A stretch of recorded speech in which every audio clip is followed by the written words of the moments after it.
I call this City Commission of the City of Pahokee Tuesday, May 26, 2026, to order at 6:03 p.m. May we please stand for the invocation provided by Commissioner Kywans Williams, followed by the Pledge of Allegiance.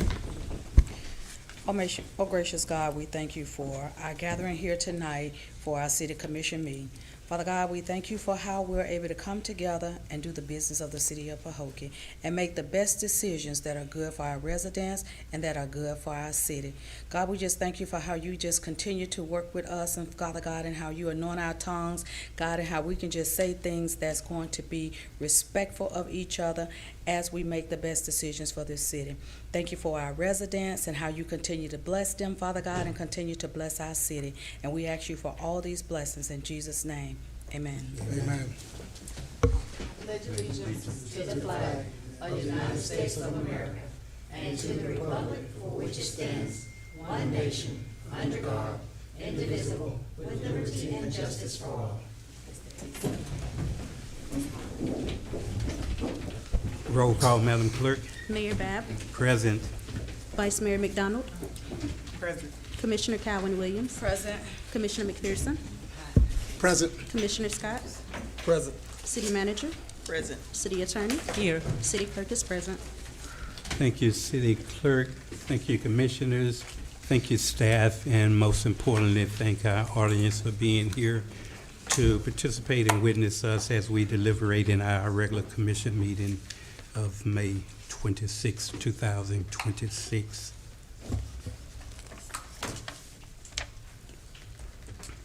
At this time, City Manager, do we have any additions on an emergency basis or any deletions to our agenda items? None.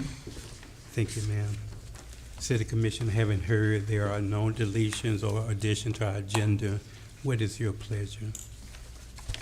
Mayor Babb, I move that we accept the agenda as printed. A second.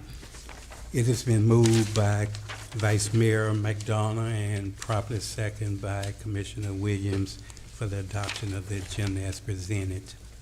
Call for questions. Hearing none, are you ready for a vote? Roll call, Madam Clerk. Vice Mayor McDonald, Yes. Commissioner Cowan Williams, Yes. Commissioner McPherson, Yes. Commissioner Scott, Yes. Mayor Babb. Yes. Thank you, Madam Clerk. Thank you, Commissioners. Motion passed by unanimous vote. Next, we'll have presentation, proclamation, public service announcement, public comments, agenda items only. At this time, City Clerk, do we have any public service cards completed? No, sir, not at this time. Thank you. We do have two presentations, and I'll have our city manager present those as they come forward. The first on the agenda for presentation is Lore.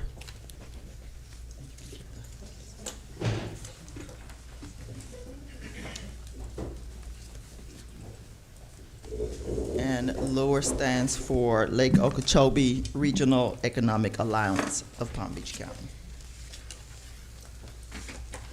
First, excuse me. First, I'd like to say good evening. Good evening. And thank you for allowing us to come to you this afternoon and give you a little bit about what we're trying to do as an organization.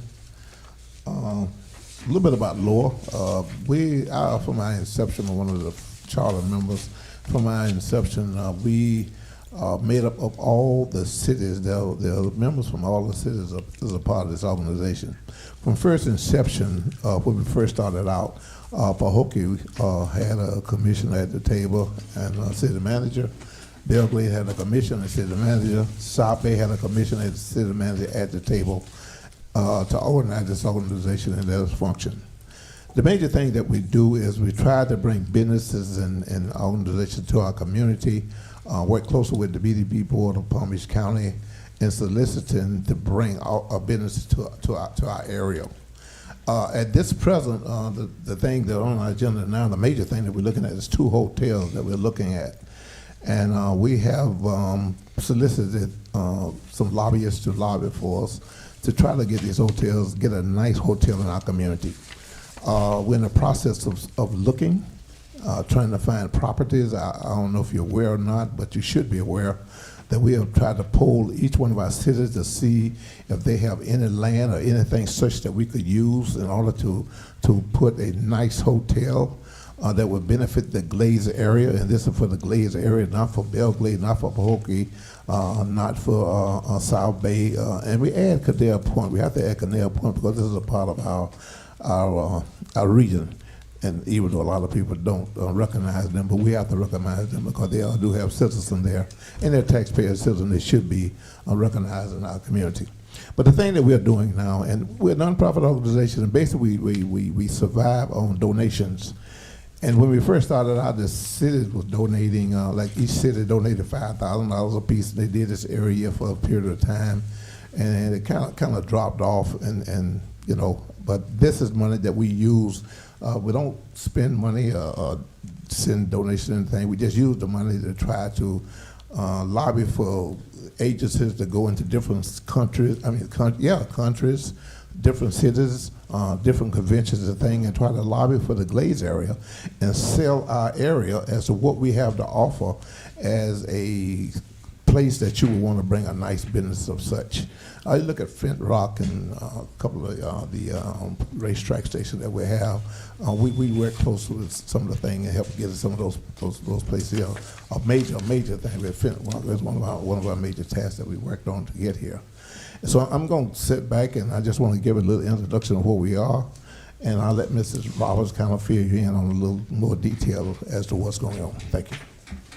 Thank you, Coach Rhodes. As you all well know, he represents the Tri-Cities Education Commission, sits on many, many boards, advocating for our communities, and he is just a super value to the LORE board. He's been with us since its inception, and he does a super job for us. You all know Ron Doncaster also, who is in charge of Lakeside Medical, and what he does with Tampa General. So he's here on a different matter tonight, but he also is a member of the LORE board. Also, your very own Miss Brenda Bryant has spent countless hours with LORE, attending the meetings when she was representing Representative Berman, and did I have her name right? Berman? Yes, thank you. And has contributed by giving of her time, talent, and input into things that LORE is doing to try to benefit the communities. This specifically is a request really for information so you all can understand why the request is coming before you. And it is for us to be able to pay for. We've already gotten a proposal from JLL, which is a national company who is best in class for preparing feasibility studies and marketability studies. When we first started out, LORE is the person that's doing this. So it's not, as Coach indicated, not for one city or a separate entity, but it is for all municipalities. What we are attempting to do is have in a report feasibility and marketability to show what our communities can use, how many beds we can fill in a hotel. Hotels require this information before they will come and do things. By way of backward, and if I run over, y'all tell me to stop talking. I could talk about this forever. But Coach Rhodes and LORE hosted a tour, and Cobblestones Hotel, who is out in the middle of the country, came specifically and is looking to increase their position in Florida, in South Florida. They started on a program in Green Acres. It's not going to work for them there, but they actually came and toured. Ava Parker with Palm Beach State College is a part of this project as well. She offered 5 acres free to not just their hotel, anybody that's coming. What we've done thus far is gathered properties that are available in each community, but that's not an exhaustive list. Once we're able to hire the company to do the feasibility study, they will reach out to each community so that each community can tell them what properties they have that would potentially be a good site. This isn't that we're picking a site, it's just so that a potential hotel chain would be able to look at it and say, yes, These are the properties that are available. For instance, some in South Bay have it on the corridor, right on 27, and that's interesting to them.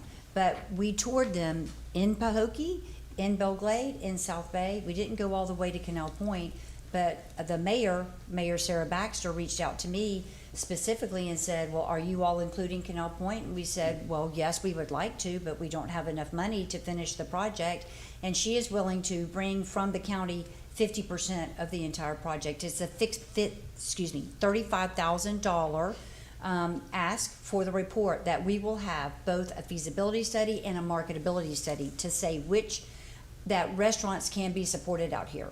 It doesn't say which restaurant, right? But we will be able to go to a restaurant and say, look, here's the feasibility study. It says that with enough residents from Belglade, Pahokee, South Bay, and Canal Point, we can fill this many hotel rooms per night, and so on and so forth. So we have compared 2 different companies that do this type of work. We also compared it to the county that offered to do it for free.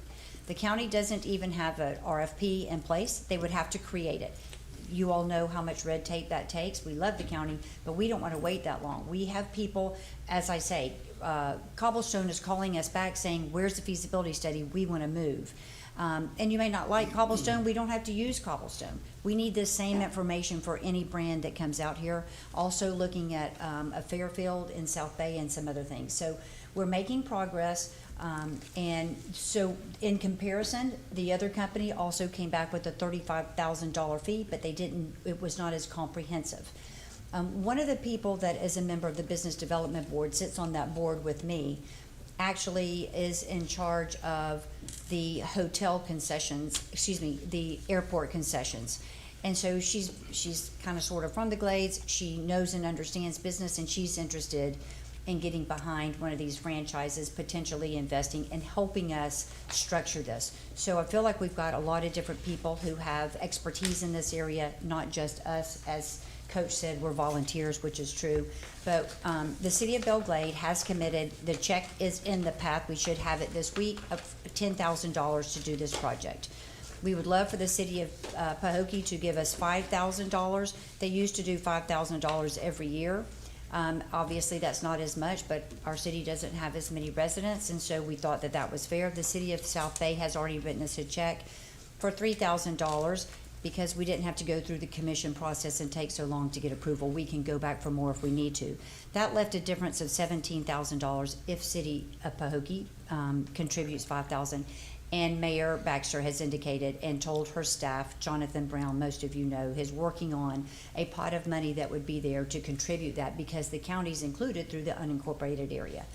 Okay, so I'm available for questions. We are super excited about this project. We've been working on it for probably 3 months. This is where we are. It will take 5 weeks to complete. They said 5 to 8. I'm pushing for 5 once we retain them. So any questions, I'm happy to answer, or I can speak with each of you individually and provide you documentation, anything else that you need. And I want to clarify one other thing. Coach said we were lobbying. We're not certified lobbyists, so he just means that in a loving term, as that we're out begging, okay? Okay, that's all I have, Mr. Mayor. Yes, I have a few Is there questions. anything you'd like to add? From your perspective, would this help us? It would help us greatly, I think, and part of where Lakeside wants to be and is contributing into this effort is we want to help support the community any way we can. And in order for us to bring the doctor to the people we need out to the community, we need these types of places for people to come and stay, places for them to eat. And we want to drive as much business, Juan's working on, from east to west as is going from west to east. That's what we're trying to do. It's also symbolic. As people see that kind of development, it will attract. Yeah. I have a few questions. As a individual, the mayor, I would definitely solicit this commission to support this project as far as the funding, the $5,000 funding. A few years ago, we looked at a project to build a hotel, and we do have an ideal spot. It's the old City Hall location as you go up to the lakefront. Thirdly, the Business Development Board with Kelly Smallridge, the CEO, was kind of spearheading it, and I'm asking, I don't know, have you asked or noticed that project was kind of on the table at one point, but I'm almost sure that a feasibility study was done, and that may be able to be used, at least as a foundation. Even Belglade, there were 3 major projects being proposed: a hotel here in Pahokee, a hotel there in Belglade, and a amusement park on 27 in South Bay. There was a lot of entities at the table. The county was there, former Commissioner McKinley, the Business Development Board, and others was there. I don't know what happened. It was through a major development out of Miami. Nothing, that's why we're back here now. Kelly Okay. Smallridge is working with us on this particular project. So my question was a feasibility study done at that time? Not to my knowledge. The county, forgive me, I didn't let you finish your question. To my knowledge, the county is working with us on this as well. We've had many conversations there at every table. So is Discover the Palm Beaches, and so is the Tourism Council. And again, they wanted us to use the county for free. And we basically have let them know, and the mayor agrees. We just don't want to take the time in the red tape. It'll take them 3 months to get a RFP ready for us. Then we've got to go out to RFP. And so maybe a year from now, we'll have something. We already have people on the hook that want to come here, and they're looking for our feasibility study. Anything that, you know, if they had a feasibility study, they would have given it to us instead of having us go out and do what we're doing now. And again, this isn't, the county is approving and on board, but not spearheading this. No city is spearheading this. Laura is spearheading this. And that we have Ava Parker and Palm Beach State College involved, offering 5 acres of free land. Is pretty amazing. So we've got the educational component. She wants a hospitality hotel right there so that they can start streamlining classes and courses in hospitality. That's huge. Also, Mr. Mayor, we've already given your property over here to them to look at that. So we're not picking sites. We're letting them know that there is availability. They will reach out and work directly with your people, whoever you all choose that is, to hone in on things like, what is the population? What is it you see that you need and want? Those types of things. And for Canal Point, they're going to have to be using Mr. Brown and those folks to give them numbers. Now, the Discover the Palm Beaches and the Tourism Council already has all this information together, and they're working on us with us on this as well, so that it's not going to take a great deal of time to compile the information that we need. I'm not sure that answered your question. Do you have any others? Yeah. Do the commission as a whole have any questions for our presenters? I just want to say that I'm glad that you have clarified that this is something that Laura is sponsoring. I know before I became a member of the commission here, and since I've been here, I've been speaking with different individuals with regards to trying to get some momentum going with regards to bringing a hotel here. We haven't been able to make much progress, but hopefully, since it's for the Tri-City area, and I don't want to leave out Canal Point, but we always say Tri-City, and Canal Point is unincorporated, so that's why we don't really include them. But they are certainly a part of this, and I'm really looking forward to seeing this take off. I know there's not a feasibility study because we've been checking everywhere looking for it. There's not even a file, an official file on it anywhere. And I know I've been, asking and checking and just trying to make sure that we get something going. So thank you all for coming and clarifying what's going on with regards to the hotel. I'm on board with it.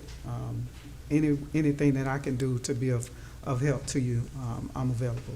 Thank you.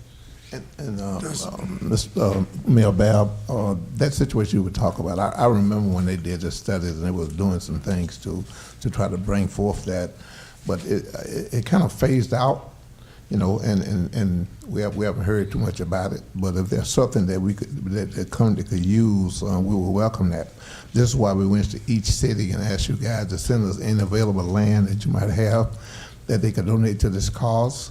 So, you know, even if they had to purchase it, we just want to know if something was available. This is why we went to each city. Now, that you guys should have got something on that. I don't know if you get it or not, but each city was supposed to give us a list of land that was available.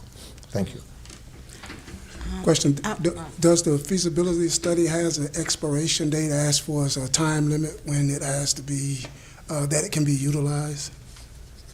That's a good question. I don't know the answer to that question. We're gonna utilize it real fast. Yes, So, ma'am, I I mean, we understand. got people waiting on to get it in their hands. And there's some legalities about who can use it and how they can use it. For instance, so JLL is gonna prepare this project. And I know Cobblestone can't wait to get their hands on it. But Cobblestone, in my opinion, should be doing their own feasibility study or help us pay for it. But I don't want to be beholden to any one individual. I don't want you to be beholden to any one individual or any one entity. So we do have to make sure how we're going to be able to utilize that. We're still working on some of those things. For instance, because from JLL's perspective, they want every hotel that thinks they want to come to use them to do their feasibility study, and they will have already done a beautiful package for the whole area. So we're working out some of the details on that, and Kelly Smallridge's team is helping us with that. I'd like to add this too. This is not their bailiwick. They do recruitment and retention only. They have never helped and made telephone calls on any hotel project. They asked us, what can we do for Lore and the Glades, because Lore needed to get some things going, I think you said, you know. And so we said, we need a hotel. Everything else really doesn't matter. Yes, of course we want new business, but we can't have the bass tournaments that we want. We can't do the things that we need to boost tourism out here until we gotta pay for people to spend the night, go to the bathroom, and go to the restaurant. So that's what we've asked for them to help with, and boy, have they stepped up. The county tourism council, Discover the Palm Beaches, the business development board stepping out of their bailiwick of what they do to try to help make this come together. I have never in all of my time in working with the three cities and Lore had this type of a project come together to unify and bring everything together with as much momentum as we have. Everybody's excited about it. So we just gotta make it happen now. Yes, ma'am. And also, if I'm sure I'm understanding this clear, that feasibility study can be utilized for any project, not just the hotel, correct? It's gonna include restaurants. Okay. What can we, how many restaurants can we serve and make sure that they can stay in business? Yes, ma'am. And there's something else, I can't remember what else it is. But yes, it's supposed to be a marketability study and a feasibility study, all encompassing, so we don't have to keep going back to the table. I just want to say thank you all so much for coming and explaining it to us. I support it, and I just look forward to you all bringing some of that, you know, bringing them to Pahokee so that we can start to grow just like Belglade is growing. So I will support the project and whatever it is that we can support and do, and look forward to the city of Pahokee working with the Lure Board as well. Okay, the major thing that we looking at now, make sure we have somebody from Pahokee at our table, you know, so we can get the information back to you guys and can have input on whatever we do directly at that particular point rather than wait and you have to come later, okay? If there's somebody in the meeting, then we make decisions and everything like that, then you'll have somebody on the board that can have some input from you guys. It'll speak for you guys and say what you need. And you'll let our manager know when the meetings are? Pardon? The meetings. Yes. Every Yes. Tuesday, every Third, Tuesday of the month, yes. 3 o'clock, Which, every Tuesday or? Workforce Alliance. Every second or third. Sometimes we move them around a little bit. Don't work Brenda so hard she can't come to the meetings. She knows where it is. Yeah, oh yes, and we did just break for the summer. But with this team and the people that are working on this every day to make this happen. We hope that when we come back and our next meeting will be in August, that we may have the results of this feasibility study with your help. So you need for us to vote over whether about the money tonight? Tonight. Tonight. I think that's what she said. Okay, thank you all. Thank you all very Thank much. you. We appreciate it. And we're happy to come anytime Ms. Brenda asks us.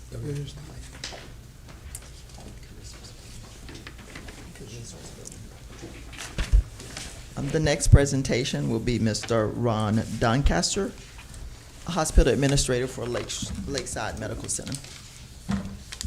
I brought, Ms. Brenda, I brought agendas to people. I can hand them out after. Okay. So, good evening, Mr. Mayor and Good evening. committee and everybody here. And Ms. Brenda, thank you for the invitation. So I'm Ron Doncaster. I'm the administrator of Lakeside Medical Center. I'm also the Senior Vice President of Operations for the East Coast for Tampa General Hospital. But my primary mission and effort is in and around Lakeside Medical. And you're a Pahokee Rotarian. And I'm a proud Pahokee Rotarian. And Ms. Brenda asked that I come to the committee tonight and give some updates on where we're at. So where I thought I would start is to reintroduce what the relationship between the healthcare district of Palm Beach County and Tampa General Hospital is. And what it is not, and I think it's a bit of a misconception out there that I should address, is it's not an acquisition, it's not a merger, it's an agreement, it's a management service agreement for 5 years that has some very basic tenets to it, but was also built in a way that will allow us to grow. So it was built kind of tight and a little bit ambiguous, which I think is perfect, between two organizations who've not done this before. So Tampa General acquires and merges. This is their first management agreement. And the healthcare district has never, I guess you could say in a way, given up control of the hospital and the everyday management of it. So it's a pretty interesting effort. The major tenets of the agreement are to do some very specific things. First is to address the infrastructure. So the infrastructure at most hospitals is case management, care coordination. So how we take care of patients. So the way we look at the hospital business, I guess, is not, you come to these four walls and we take care of you if you're sick and then you leave. It's really to care coordination to make sure we're taking care of you when you leave as well. That's important. The thing that's connected to that people may not know is rev cycle. So the other revenue cycle. So the other thing we want to make sure of is that we get every cent, every dollar that's due us via insurance or Medicaid or Medicare, because it's important for two reasons. Number one, we want to make sure we create a margin so that we can invest it back into the hospital. That's what it's for. And also to be mindful of the taxpayers of Palm Beach County who support Lakeside. So it's important that we really get in there and take care of those two things. The other thing is coming up with a strategic plan. The strategic plan was approved by the healthcare district, and it includes a few different things, the first of which, and I'll start to go into those with the summary of our accomplishments thus far, is to really attack the out-migration of people who come into our emergency room. So through a lot of data analytics, we realized that the big service lines that folks typically come to our emergency room and get transferred out are neurology, cardiology, urology, and GI. Those are the big ones. And now we're starting to interweave nephrology, because nephrology is really connected to everything. So we've done a couple of different things along those fronts, which actually leads to one of our first accomplishments, but we're taking it to a different level over the course of the next 3 to 6 months, and that's telemedicine. So right now in our ED, we do have teleneurology coverage, which is important and pretty critical. So it's allowed us to keep some of our patients that we otherwise would send out, but not nearly enough. We got a little more work to do. We started that right when I came, and so we're looking at the company now that's there, Eagle Medicine. We've actually just gotten involved with, in a big way, with Tampa General, who has now got a robust telemedicine program. So we have TGH Telemedicine. They have a different outsourced doc company, guys who will be on telemedicine. And we have a new technology partner called VC. VC has allowed Tampa General to grow their telemedicine exponentially. When I first started, I was told by Tampa, that, my company, it'll be a year before we can handle it. But now they can handle it right now. It's actually a fascinating company. They're the telemedicine company of NASA. They're up in the space shuttle. They're all over the United States, really fascinating. So what we're looking to have, I would say by September, October, is a new neurology group, a new cardiology service, and nephrology. So that is big. In a year's time, what I will say is Tampa is growing, because Tampa is growing around the state. Tampa is developing now their own telemedicine company, if you will. So in 8 months to a year's time, Tampa General, University of South Florida doctors will be the ones on the other end of that screen. So that's coming. So kind of a two-step process that'll get us to address our emergency department out-migration pretty quick. So that is important. A really important and big one is we just had approved by the Healthcare District Board an oncology infusion therapy center, which is a big deal. So it's an arrangement between the Healthcare District. It's gonna be under the Lakeside Hospital license. We're gonna build it in Waxahachie Groves, which is right off Southern, where Culver's is. That seems to be the landmark that folks know, and that's exciting. So cancer is the #1 killer in the Glades, #1 in 2 of the cities, and in the state of Florida. So we'll be addressing that very quick in 9 months, 6 to 9 months. That will be up and running. And what I think is gonna happen is that when the oncologists come on board, the site might not be ready yet, constructed yet, so we'll have them at Lakeside, and we might be able to offer infusion at Lakeside. Wow. So that will be pretty incredible. So that's a done deal. Letter of intent has been signed with the building. The lease should be signed at any moment. We have construction design locked and loaded. The partnership is gonna be with Tampa General Cancer Centers of South Florida. So a 100% investment by the district. We're gonna hire, if you will, Tampa General to run the front end and to run the physician group. So that'll be here 6 to 9 months. That's a big one. Telemedicine. We implemented focus grants, so out of the ED, we're now offering folks free AIDS testing and other STD testing. That was a statewide project that was really complicated to get up and running, but we got it up and running. We're working with Florida Atlantic University. While telemedicine is important and it's critical in rural hospitals all across the country, we're working with Florida Atlantic as well to put clinics on site. So an interesting kind of fun fact, but not so fun fact, at Lakeside, there's no place for doctors to see patients. When the hospital was built, some of you may know where the clinic is on the left side of the hospital. That's a federally qualified health center, which is separate.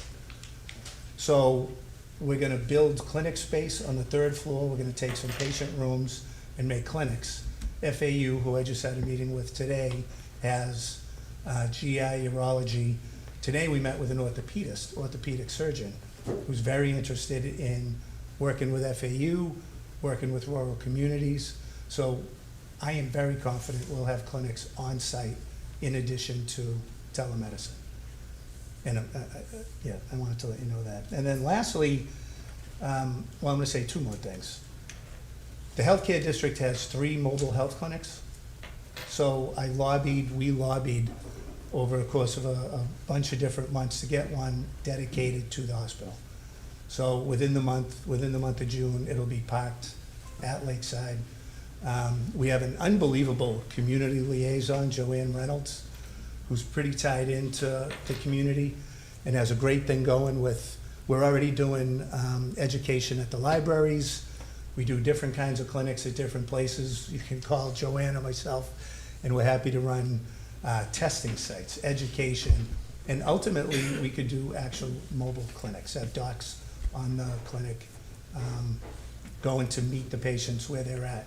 We had the luxury of, when I first got here and we were developing the strategic plan, we had almost a gift, I'll call it a gift, of having our community health needs assessment done at the same exact time.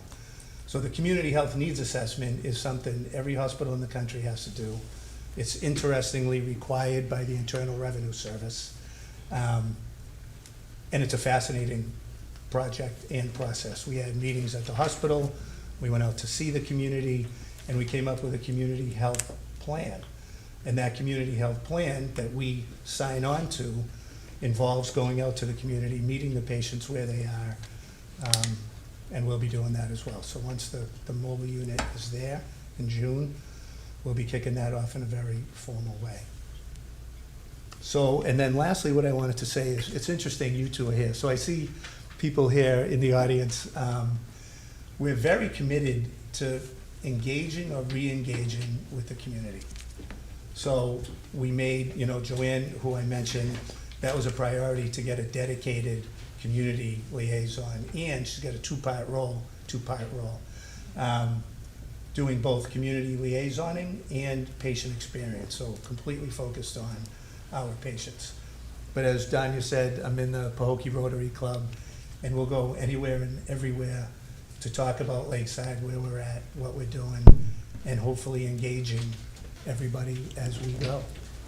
So it's been a great year. It's actually been a year for me here. Met a lot of great people, and we're making a lot of great strides, a lot of promise. So thank you for having me. I have a question.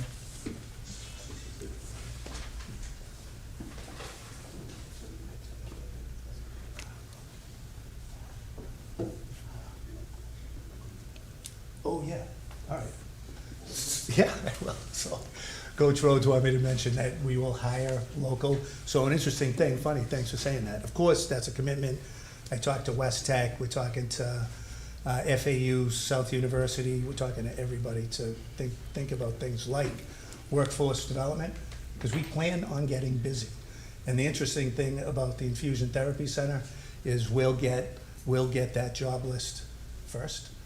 So we'll be sending that around as well, and that is a commitment anyway. Thank you. Sorry.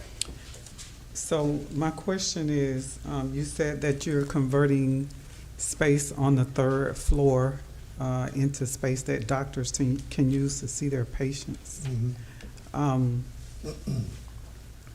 How many beds will that require you to reduce from your capacity? So we have 70 beds in the hospital now, so that's a great question. 70 beds in the hospital now. When the hospital moved from the old Glades Hospital General to here, even Darcy Davis herself doesn't necessarily know why it was built with 70 beds. It was actually built too big. So we're taking 8 patient rooms, and it's on the left side of the third floor. And we don't see that it'll impact anything. And if it does, it would probably be a few years from now, and that gets us to a really good problem to have. Because there's different land, I think we have 2 lots on that land.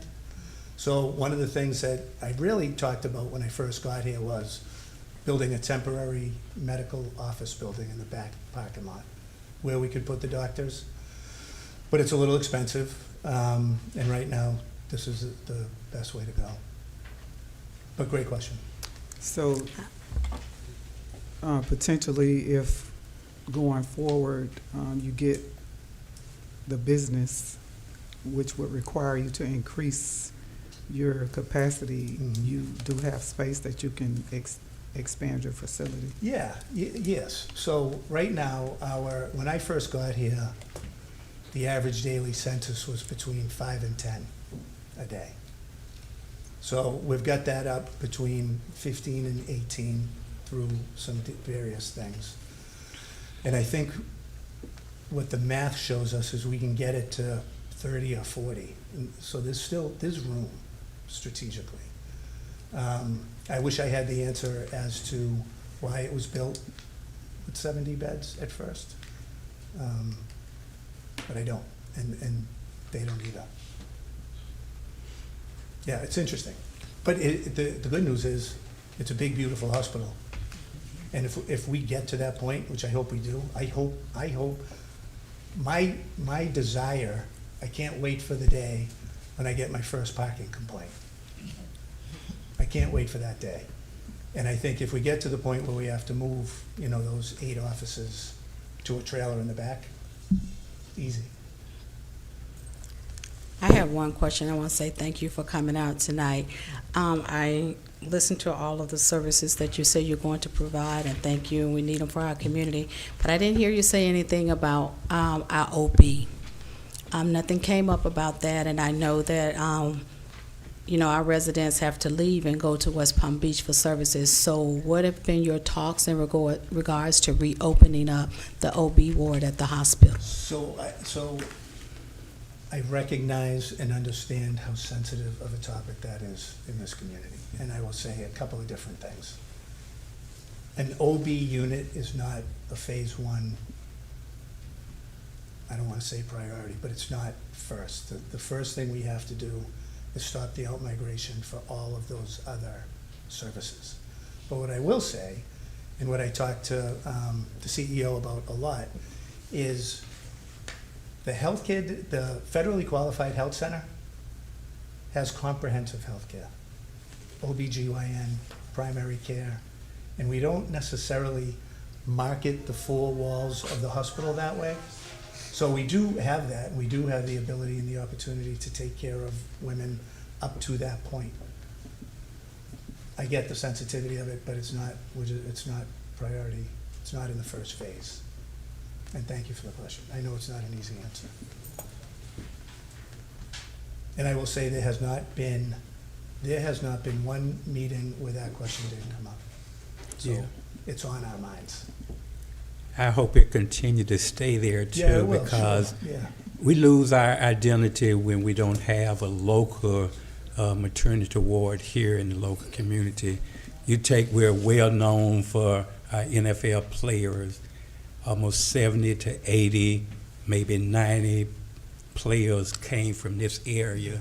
We won't have that no more as far as identity, because they're gonna list where you was born at, whether it's Clewiston or Palm Beach or whatever hospital you actually was born. So that would certainly help us. And I know it's a hot topic from the local perspective, and we hope at some point that will be able to come. I know it's not in phase 1, but I hope it's somewhere still in the back of your projection to try to get that for us at some point. It's not even, I wouldn't even call it the back.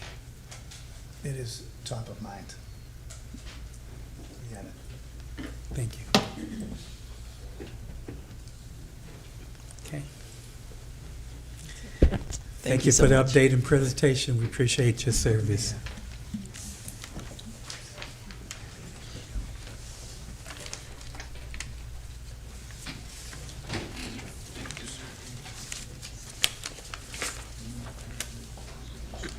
Next one.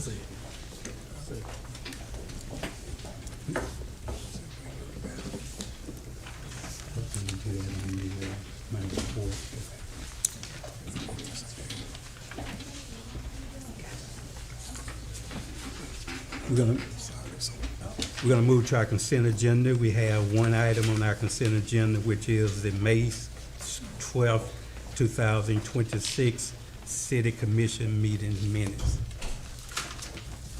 I'll entertain a motion for the adoption of the consent agenda, if that's the desire. Remember, I move that we accept the minutes as printed. Second. It has been moved by Commissioner Williams and properly second by Commissioner McPherson for the adoption of the consent agenda item, which consists of the May 12, 2026 City Commission meeting minutes. Call for questions. Hearing none, are you ready for a vote? Roll call, Madam Clerk. Commissioner Calvin Williams, Yes. Commissioner McPherson, Yes. Commissioner Scott, Yes. Vice Mayor McDonald, Yes. Mayor Bab. Yes. Thank you, Madam Clerk. Thank you, Commissioners. Motion passed by unanimous vote. Next, we have old business, discussion of existing activities of previously held events, if any. City Manager, do you have any? There's no old business. Thank you. Next, we have our public hearings and our ordinances. We have one ordinance 2026-01, City Attorney. An ordinance of the City Commission of the City of Pahokee, Florida, amending certain sections of the City of Pahokee's Code of Ordinances pertaining to dangerous buildings, deleting outdated references pertaining to the city's former Code Enforcement Board, specifically amending Article 3, Chapter 6, Section 6-67, entitled Duties of Building Inspector and Code Enforcement Officer, amending Section 6-68, entitled Duties of the Special Magistrate, deleting Section 6-69, entitled Liability for Damage Resulting from Enforcement of Article Suits, amending Section 6-72, entitled Emergency Repair, Vacation, or Demolition, providing for adoption of representations, providing for conflict and repealer, providing for severability, providing for inclusion in the code, and providing for an effective date. Thank you, City Attorney. City Manager, could you give us a brief explanation? Yes. So whereas the city desires to expand and clarify the authority of the special magistrate to hear, adjudicate, enforce, and compel compliance with matters involving dangerous, unsafe, dilapidated, and substandard buildings and structures, the staff had, along with the attorney, has reviewed the ordinance and to ensure that all of our buildings are in code and we can move swiftly if we had a situation where we needed to ensure that our residents are safe and that the building has issues, we can go to the magistrate and our code is much clearer, so we can go through that process much faster as well. Thank you, City Manager. City Commission, having heard Resolution 2026-01, properly read into the minutes by our City Attorney, properly explained by our City Manager. Ms. Clark, you had something to say? Just the public hearing once you take the vote.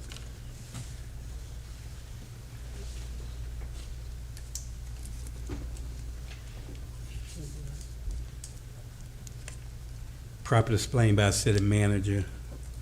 What is your preference? I'll take a motion in a second, then we'll move to our public hearing prior to the actual vote. I move that we accept ordinance 2026-01. Second. It has been moved and second. At this time, I'll open up this public hearing on this ordinance. Do anyone wish to speak from the audience concerning this ordinance? Hearing none, I close the public hearing. City Commission, we have a motion and a second. I call for question at this time. Hearing none, are you ready for a vote? Roll call, Madam Clerk. Commissioner Calvin Williams, Yes. Commissioner McPherson, Yes. Commissioner Scott, Yes. Vice Mayor McDonald, Yes. Mayor Bab. Yes. Thank you, Madam Clerk. Thank you, Commissioners. Motion passed by unanimous vote. Next, we have resolutions. We have Resolution 2026-22, City Attorney.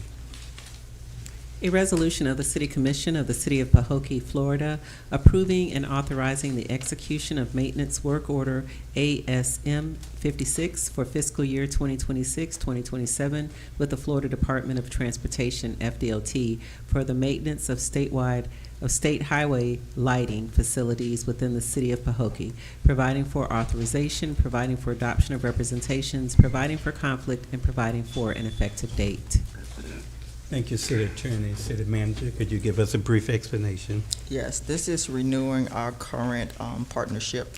The city of Pahokee has maintained a cooperative partnership with the Florida Department of Transportation, and so now we are renewing that partnership with them as well.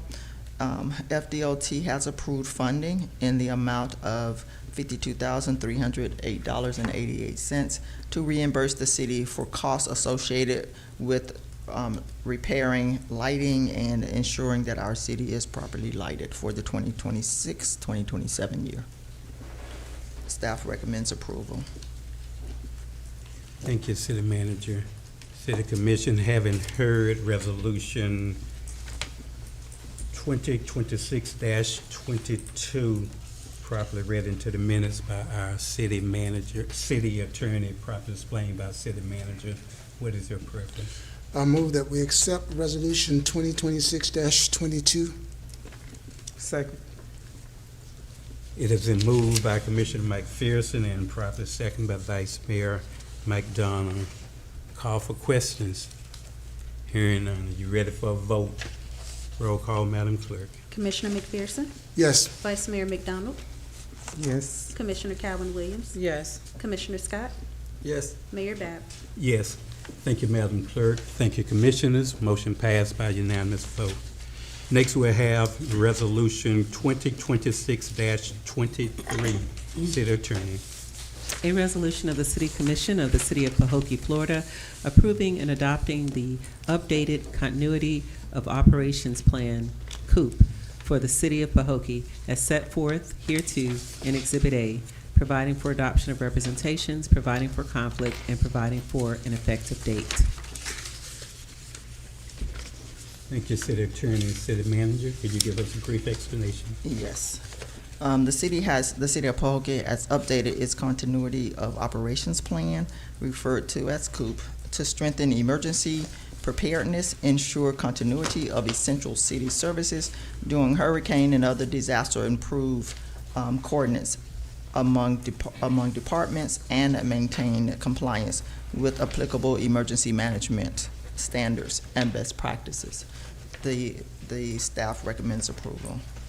Thank you, City Manager. City Commission, having heard Resolution 2026-23, properly read into the minutes by our City Attorney, properly explained by our City Manager, what is your preference? I move that we accept Resolution 2026-23. If there is a second, I'll second. it has been moved by Commissioner McPherson and properly seconded by Commissioner Calvin Williams. Call for questions. Hearing none, are you ready for a vote? Roll call, Madam Clerk. Commissioner McPherson, Yes. Commissioner Calvin Williams, Yes. Commissioner Scott, Yes. Vice Mayor McDonald, Yes. Mayor Bab. Yes. Thank you, Madam Clerk. Thank you, Commissioners. Motion passed by unanimous vote. Next, we entertain our last and final resolution, Resolution 2026-24. City Attorney. A resolution of the City Commission of the City of Pahokee, Florida, authorizing the execution of the statewide mutual aid agreement, SMAA, with State of Florida Division of Emergency Management, providing for adoption of representation, providing for conflict, and providing for an effective date. Thank you, City Attorney. City Manager, could you give us a brief explanation? The city clerk is going to present that.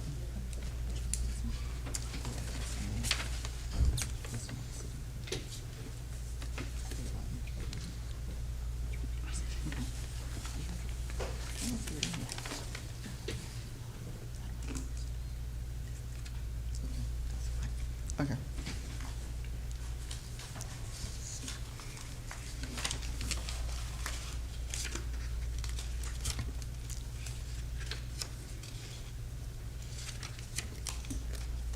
So what this resolution does, it allows us to renew the statewide mutual aid agreement with the state.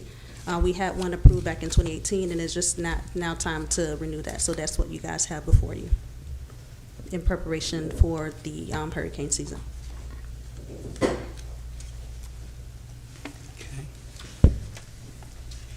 City Commission, having heard our city attorney properly read the resolution into record, properly explained by city clerk, what is your preference?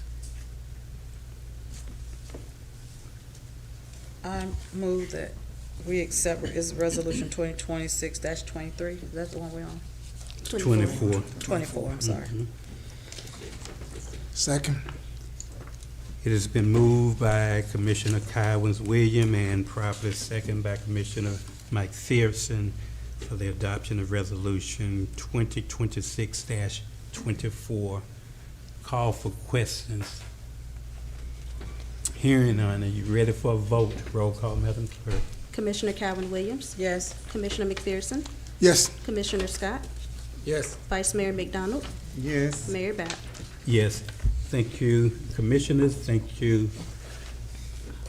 Vote passed by unanimous vote. Next, we'll have new business presentation by the city manager of activities of upcoming events, if any. We have 3 listed here. And I'll have the city manager either introduce the presenters or provide the report. The presenters are here to provide the report. We'll have a presentation or update, if any, from Palm Beach County Sheriff Office. Are there any? No. Thank you so much. The next will be from the Palm Beach County Fire Rescue.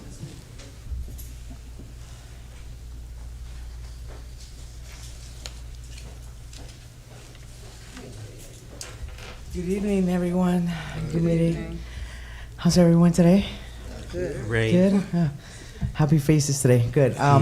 So I do have a small report, but I have more of some things that I wanted to tell. I think we talked with the city manager, the city clerk, and Ms. TJ, but I want to give you guys an update.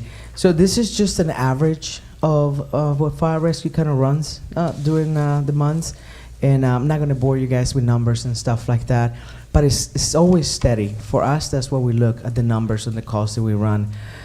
So in the month of March, we ran approximately, and I'm going to give you the bulk, 76 medical calls during the month. We also ran 2 fires and 2 vehicle accidents. And then if you look at the month of April, the medical calls were 74. So stay 72, 74. So it's not an uptick. And that's some of the things that we kind of guide ourselves, you know. If something's different, if there's more people coming in on summer, on winter and stuff like that. So the vehicles were 3 on this month, and we also have the same 2 fires.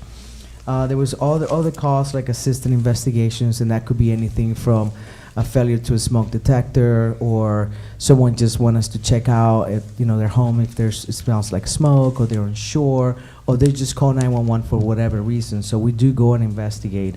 We also have some fire alarms, which after the smoke detectors that we did, thank God, we haven't had anything but good positive things. And what I'm talking about is we did something that's called the Blitz for smoke detectors, and we brought our groups because we had a grant, and we were able to install a lot of smoke detectors on people's homes that they didn't have it, and that's part of our prevention team. And I got to give it to them. They work really hard. Our community risk reduction, they don't get the credit that they deserve because they're always behind the lines, right? The firefighters are always in front of the lines, but because of the work they do, we have less and less activity when it comes to fires, accidents, and stuff. We also have a mobile health and a mobile integrated health system, which is the kind of people that actually follow up, and that gets set off like, let's say, an elderly, they're falling a lot. Our crew members will recognize that they need some extra help, and we will actually put a note on our report.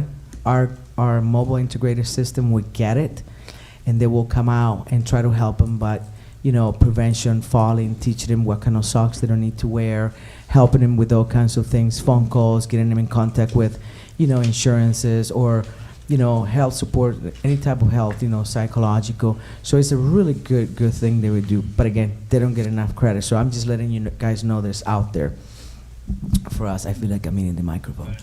Sorry. So the other things that I wanted to talk to, and I talked to your staff, is,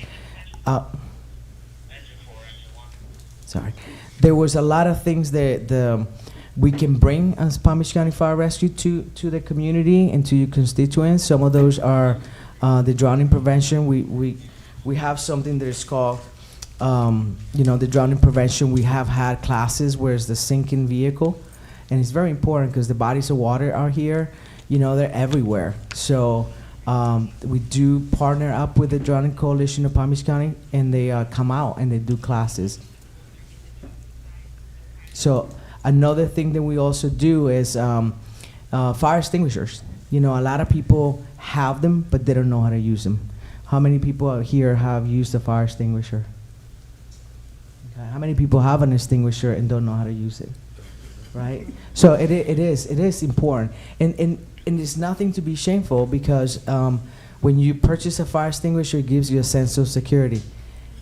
But it's a false sense of security, because you can cut yourself in a room thinking just because you have the fire extinguisher that you're going to do something good, and it can get out of hand, and by the time you find the exit, you find yourself in trouble. So those type of extinguishers for the city, the training, the vehicles, is important because it gives you hands-on experience, and it'll teach you and you feel confident. So if the time is needed, hopefully it's never needed, you will have it. So those are part of Palm Beach County Fire Rescue things, the initiatives that we can show you.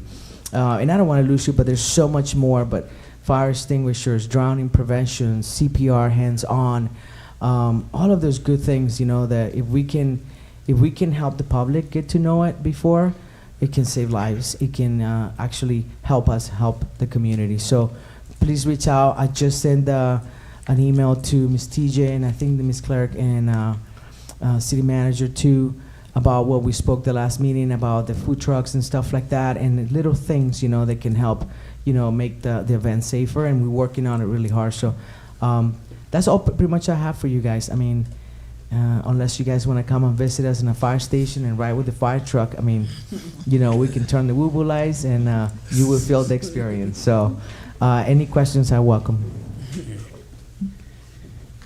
Oh, thank God, no questions. Thank you for the presentation.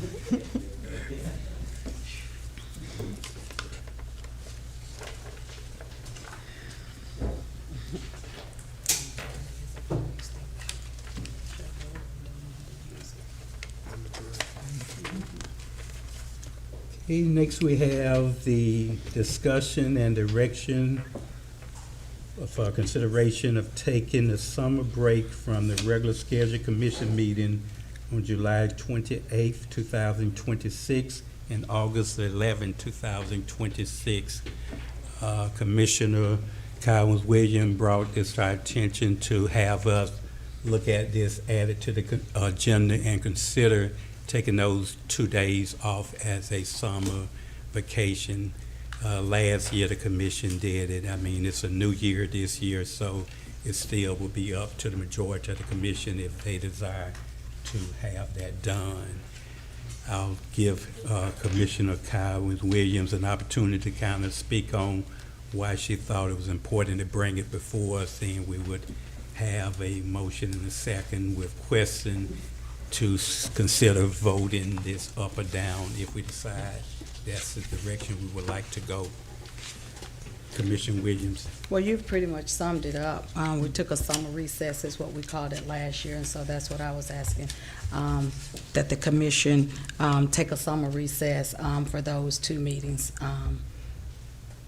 Just take a summer recess for those 2 meetings for this year, as we did last year.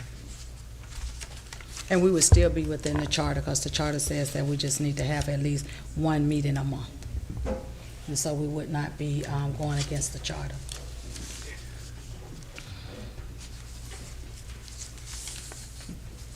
I'll just open the floor up for any input or any comments anyone would like to make. And I'm going to start with Commissioner Scott just to get his opinion to see if that's something he would like to consider doing.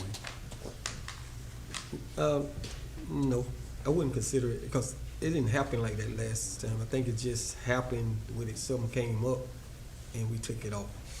But, you know, I think we need to just leave it on there, and, you know, things come up, then you can make that change, but just taking them off, just to be taking them off, that don't really make sense to me.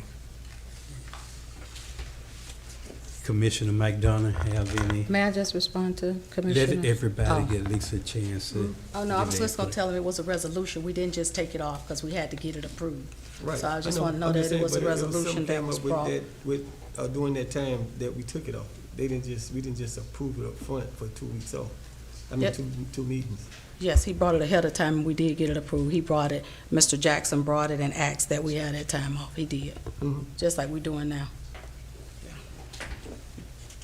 Commissioner McDonough, any comments? No comment. Commissioner McPherson, anything you'd like to say? I would go for one of those days, but not both. Maybe the July 28th day. Okay. And I also would recommend just taking one of the out of two, just for a summer refresher or whatever you want to call it, vacation or whatever. So I'm gonna carry this back to you just for your consideration too, Ms. Williams. Out of the 2 days, which one you would prefer have a choosing for? I mean, July 28th is fine if that's what the commissioner says. They'll take one of the days. July 28th is fine. We haven't voted on it yet, but it seemed like there is a consensus to at least have one of those 2 days taken as a commission summer vacation, and the date is being 28th. discussed as July 28th. Mr. Mayor, we'll put it on the next agenda. I think you guys said at the last meeting that you Okay. wanted it just as a discussion, so Right. we'll have it as a resolution. Okay. Resolution.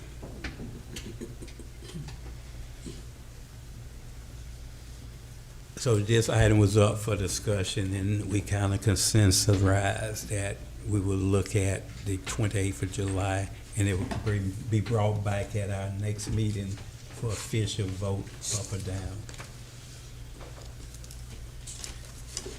Okay. Next, we have the report of the mayor, and I'll be very, very brief.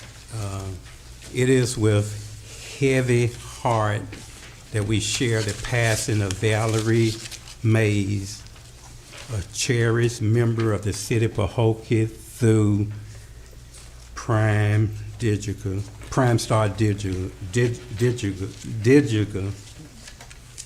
Valerie presence and professionalism and dedication have left a lasting impression, and she will deeply be missed. And I would ask that you would keep the family, her loved ones, and Prime Star Digital in your thoughts and prayers. And at this time, and you can stand up just right at where you are if you want to just say a few words on her behalf. This is her supervisor. This way Valerie was sitting in the back. She was our IT person. We started live streaming in 2016, 10 years ago, and I don't think she missed very few meetings, twice a month here. I'm always conscious of lookout and ask, are we ready, IT, are you ready? And she always give me the thumbs up that our meeting should be able to proceed. So we'll let the supervisor just give a few words on it. Good evening, Mayor, Commission, community. Thank you for the actual kind words for Valerie. I want to just thank everyone for their thoughts, their prayers, their phone calls. It was a surprise when I saw the email from the city clerk showing that the city wanted to recognize her, so that really touched me. And I immediately copied the email and I sent it to her family so they can see, because as you all know, Valerie and I were the only ones that were getting the city emails. So it was, such a delight to see that you all knew what happened and then wanted to express yourselves. And then today coming in, working with the city clerk, and then Commissioner Williams coming in and wanting to just, express kind words, and then the city attorney, Ms. Weeks, coming in wanting to just express kind words. It really means a lot, not only to me, but I can't even imagine how heavy this is for the immediate family, because we always think that we're going to be here forever. And to your point, she was always the quiet person who was just, she made things work. And people would always say, when you see Darian, you see her, because we've traveled around the country together. We've done a lot of big projects together, and she was the most loyal person ever. And about 2 months ago, we had to just basically bring Derek in to take over some of her work for her. And it's been a transition, and everyone knows my name, Darian Doherty. And Mayor, you're right, we came to the city about 8 years ago, and it started as an initial conversation, and no one knew that we would be around this long providing services for as many municipalities, and that's always been a privilege. And in building the company, Valerie was very instrumental in the architectural structure of the company, and we're so privileged to provide similar services to a lot of municipalities, here in South Florida. And just the outpouring of support that I've seen in the past 48 hours is just really uplifting. And it makes me, think to myself that when it's my time, if I just receive a third of the positive acknowledgments, I think I would be blessed, because I've received so many inquiries about her day and night. And, today is a day that I really wish my name wasn't Darian Doherty. I wish it was John Coffey. Because in the Green Mile, he was able to resolve things. And at this point, that's what I wish I was. Thank you. And the city will be providing a proclamation and a flowers arrangement for her. That will conclude my report. Next, we'll have the report of the city manager. Thank you so much, Mr. Mayor. We will start the report with the Tri-City events that are occurring. And so the first we have is the Senior Citizens Prom, and I'm going to ask Ms. Annie Eiffel to present the information on that. You have in your packet the budget, as well as the letter from the organization also.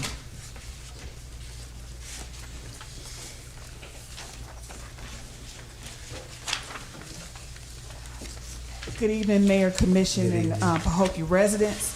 My name is Annie Eiffel with Healthier Glaze, but in this capacity, I'm serving as the chair for the Senior Citizens Prom. For those who don't know, for the past couple of years, a group of residents and organizations have come together to provide a social event for our seniors in our community.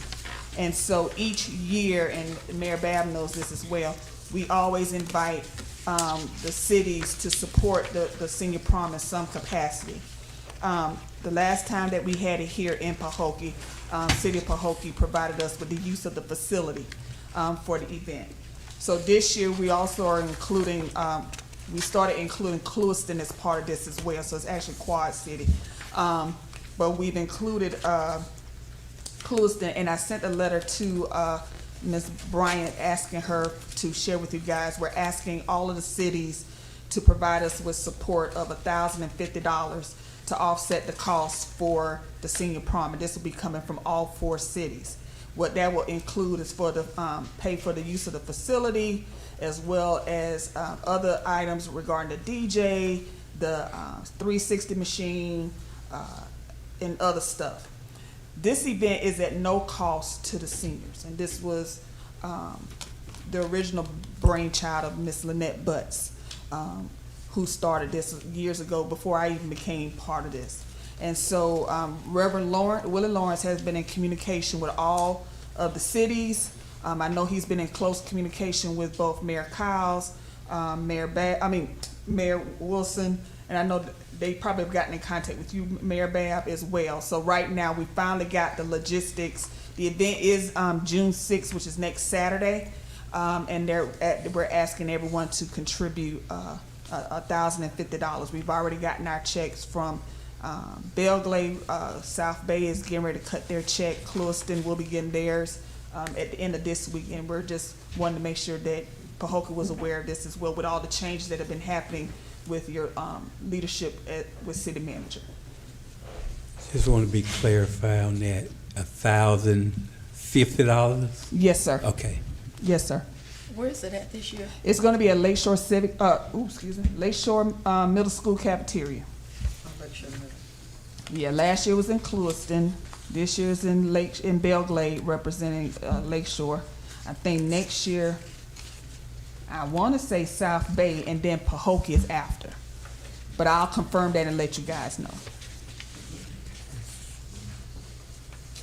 And so we want to make sure that we encourage all of our seniors in the areas of Belglade, South Bay, Pahokee, Canal Point, and Clewiston areas to come out.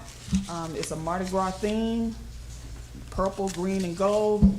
So come on out and have a good time. And I can tell you, Mayor Babb can attest to this, when we had it in Pahokee, the seniors had a good time. Yeah. So What time is that? it's from 6 p.m. to 10 p.m.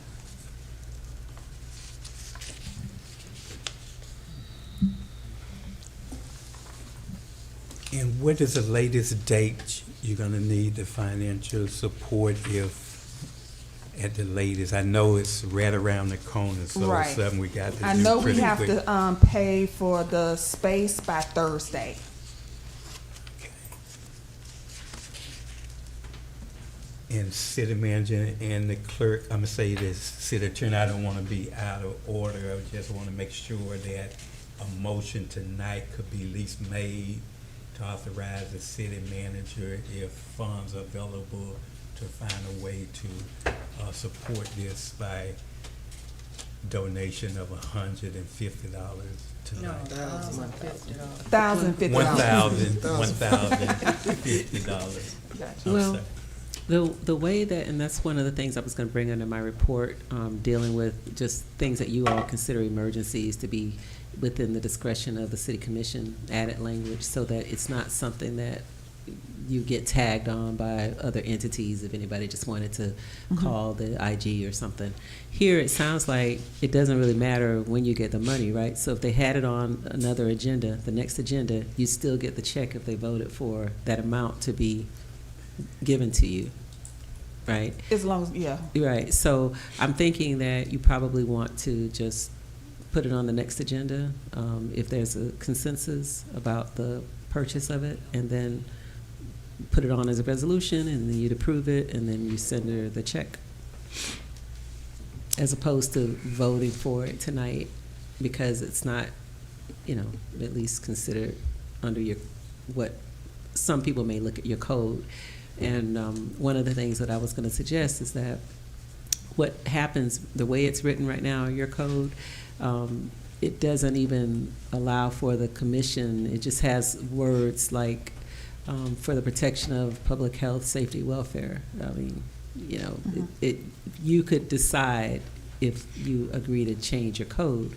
But right now, I'm suggesting that since it's not an emergency issue necessarily, you can just put it on the next agenda.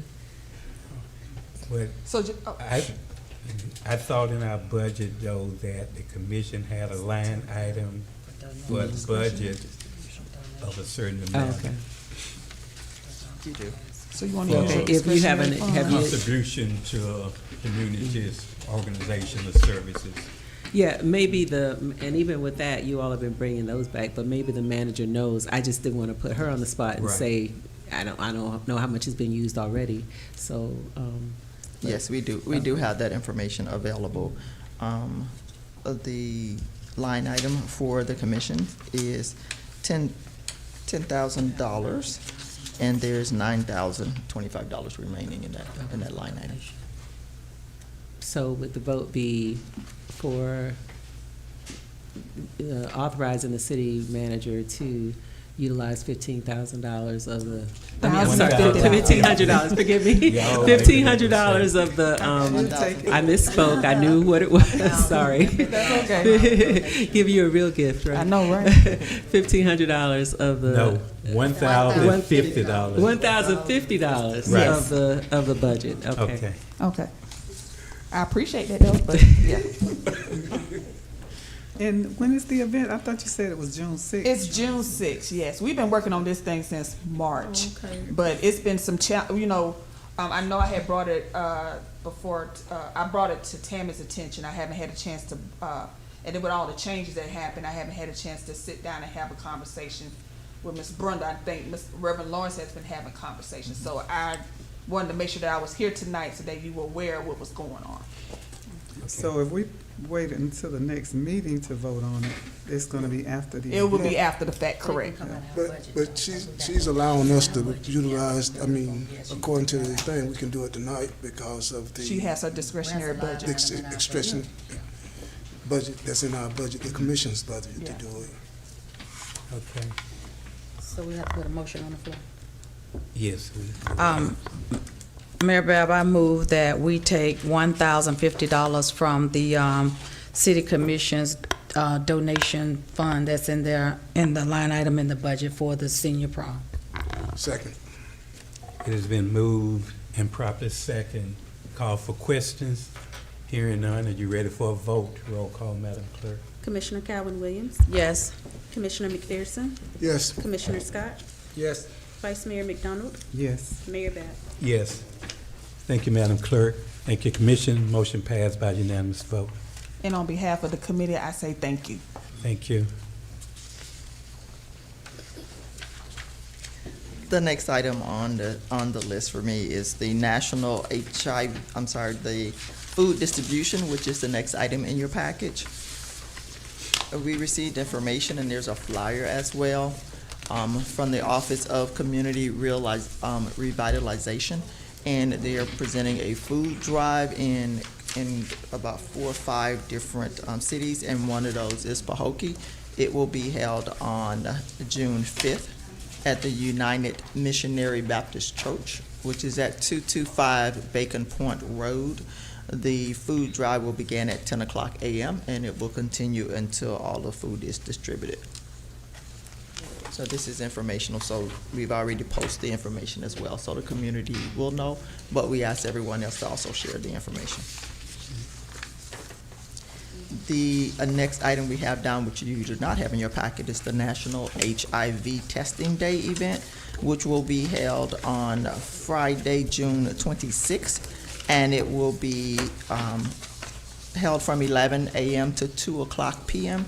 at the People of Purpose office, which is in Belle Glade, Florida. It's 1079 Main Street in Belle Glade, Florida. And flyers also are created for that, so we will distribute those flyers. So this is informational.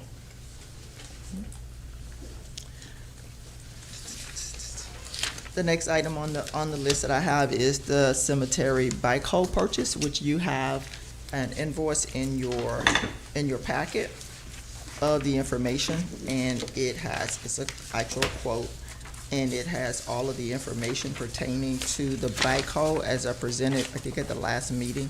The cemetery is in need of a backhoe. Theirs is broken. It's been broken since November of last year, and so they've been renting to have the holes dug for graves. So we're in desperate need of a backhoe.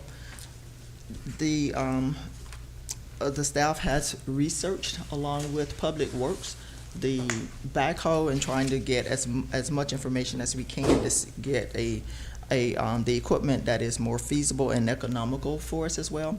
And so in looking at the information, the selection that was made is this particular backhoe, and we meant to get a picture, and I forgot to include the picture in here for you, but it is a lease. We found that the most economical way to produce this is to lease the backhoe. It is a 2026 device. It will be delivered in 4 to 6 weeks or sooner. We're pushing them to get it sooner, but they are committed to 4 to 6 weeks after the request is made. The longevity of the backhoe, because we asked quite a few questions to make sure we're getting something that will last with us, and that's why we chose the new equipment instead of used equipment, because with the new one, we know where we stand. With the used, we don't know what the history is, and then it could break as soon as we get it shortly after. So the lifespan of this is 15 years, and what they said is longer if it's maintained properly. We are also looking at having the salesperson come out. He will do a training for the cemetery staff of how to use the backhoe to make sure that we are getting the best life out of it, and we're using it properly. The cost itself, with everything included, including extended warranty, which will be the backhoe come with 2 years warranty. Extended warranty will give us up to 2 more years. So we included that as well. There is no taxes. We do have the state contract rate as well. The total cost is $72,491.69. And with the lease on that, the lease cost is $1,072.54 a month. And that is acceptable to staff and to our budget, that we can safely pay that cost. At the end, if we decide to purchase the backhoe, the total cost will be $25,948.89. Or we could determine, based on where we are at that time, we can return it and lease a new backhoe. Our concern is making sure that we have equipment that will last with the city and that we're not in a situation like we are now. And I presented that report to you all last month to show how much money we had spent on a backhoe since November, because there are funerals every weekend, and so we're having to rent a backhoe to come out and they dig the holes for us. So we don't want to be in that situation, and this is what we are presenting. I have a question, Madam City Manager. So are you asking us, are you bringing this before us to bring back a resolution to approve this so that we can get the backhoe at the next meeting? Is that what you're bringing this before us so that we can get it approved? If we need to, but right now the dollar amount is over my limit for signing. And so if we need to bring back a resolution, we will do that as well, but we need the approval from the commission because it's over the $10,000 limit. So that's what I'm saying. If you want to do that, is that what you're asking us to do tonight? Go Yes, ahead we have and to come bring back at the next meeting with a resolution? Yes, Okay. we will. That's what I'm going to clarify. But I need you all to see the information so you know what we're leaning towards, and to make sure there are no questions from you as well. So do we need a motion, Mayor Bab? for that? No, we need to bring it back on another agenda. But it sounds like what you're saying, Ms. Bryant, is this will be a piggyback on a state contract? Is that what you're saying? You said No. you also have the prices from the state? No, it is a state price that they're given because we are municipalities. Right. We were able to get the state rate, but we're not piggybacking on the state. So what I mean by that is normally because you're able to get the state rate, the state has already procured it somewhere, which would be a good thing because otherwise you would have to procure it. And so if you found that there is a state contract and a state rate, it's probably because the state has procured maybe this service. It could be. And then We that didn't way it ask would be that. really easy and the city would then just piggyback on that, Yeah. right? And that could be, because when we asked about the rate for municipalities, he told us there is a state rate and that we will receive the state rate. So that could be possibly the case. We didn't even go that route to Okay. ask. That would be Yeah. perfect. Yes. Yeah. Okay. So we will return next month with a resolution so that we can move forward with the purchase.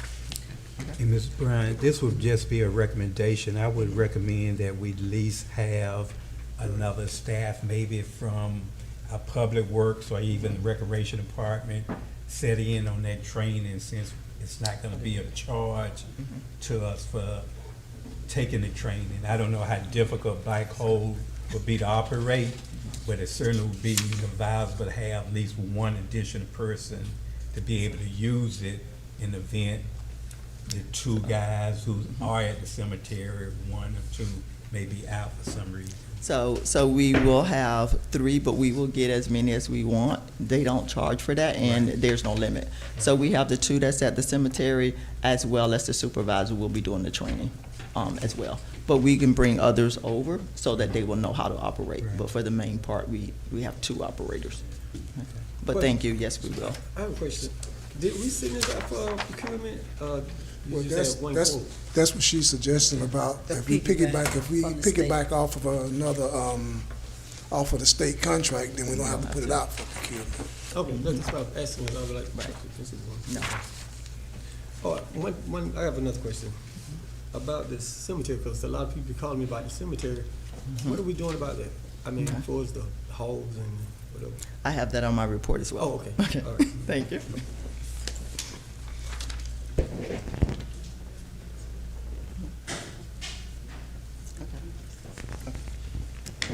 So the next item we have down is, in your packet, is the budget versus actual report. We talked about that at the last meeting as well.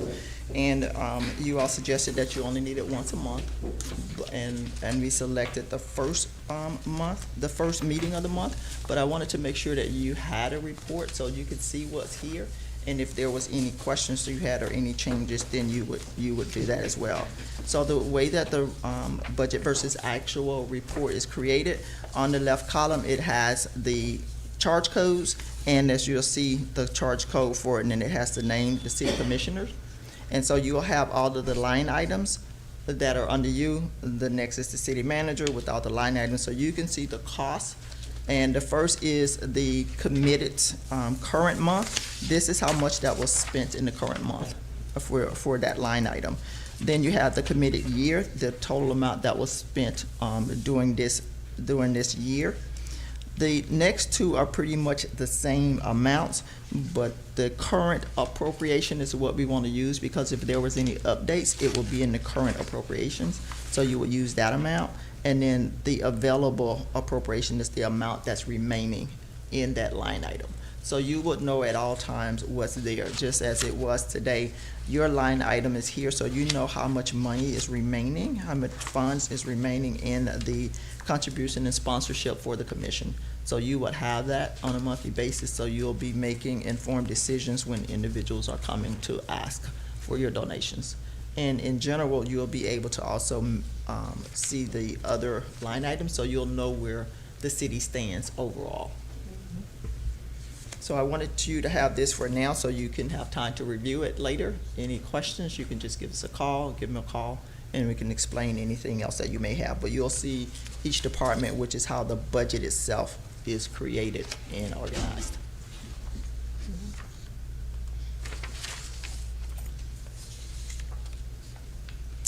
The next item you have is the credit card and the fuel report, to give you an update of where that is. You have been asking for information, so you know where the credit cards stand each month, as well as where the fuel that the city vehicles are using. So you have that information, and we'll try to break it down even more if we need to, but this is where you have it. So on the fuel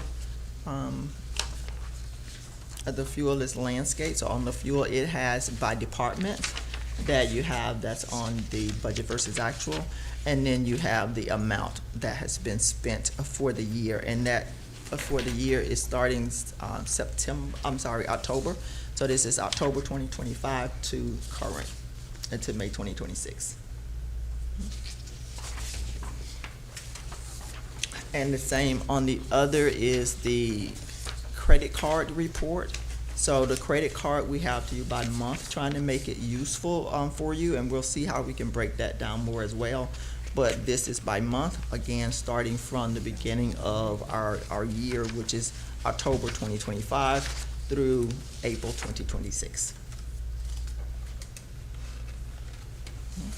Could we be provided the department like we have the other ones, so it can be a little more consistent? That's what, yes, we're trying to get that, but in the system, it wasn't like that now. Okay. So we wanted to give you something, Right. and that's what we will work on to see if we can get it by department. Okay. I asked about that and by, and we have by month, but we'll try to work on the department's portion of it. But I wanted to put something in your hand today.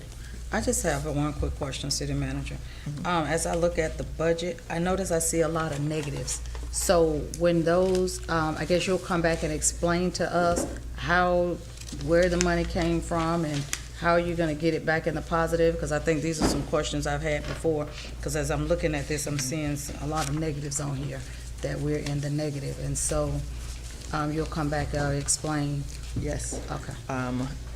Once you're in the negative, unless you add more money, there's no way to get it back in the positive. But this will give us the tool to look at what's happening so we can correct those actions to make sure that in the future, we don't get in the negative. So we're able to drill through for each of the charge codes to see what was actually spent on that. And so we'll see the invoices and everything that came through so we can better manage that process.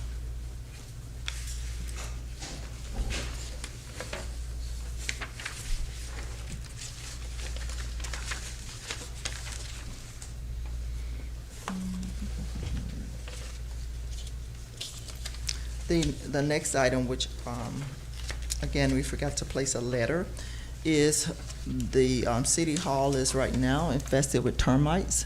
And so within the code enforcement office, it is really bad. They couldn't even work in there for the last week. So we called out Terminex, and Terminex has looked at the building. They did a complete overview of the building, and there are termites throughout the building.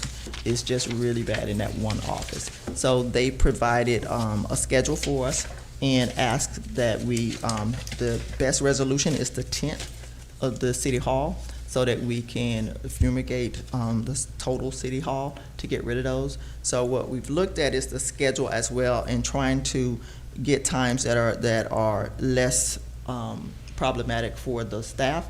And so we found a holiday, which is Juneteenth, is the next coming holiday, June 19th. So we schedule it around that holiday.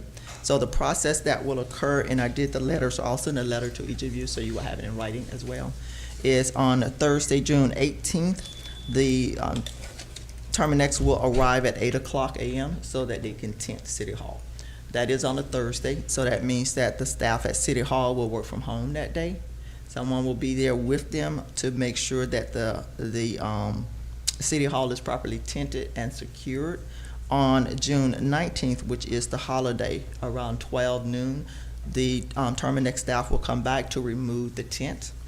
On Saturday, they will come back around noon again, and then they will go inside the building to test the gas to make sure it is acceptable. The reason we had to schedule it that way is because Terminex does not do the gas testing on Sunday. Otherwise, we could have prevented the Thursday being off. And then on Monday, the staff will resume operations as normal in City Hall. Any questions? How many staff will be affected? Everybody at City Hall? Everyone at City Hall, because they have to tent the entire building. So Okay. those at City Hall will be affected by this, so they will work from home that day.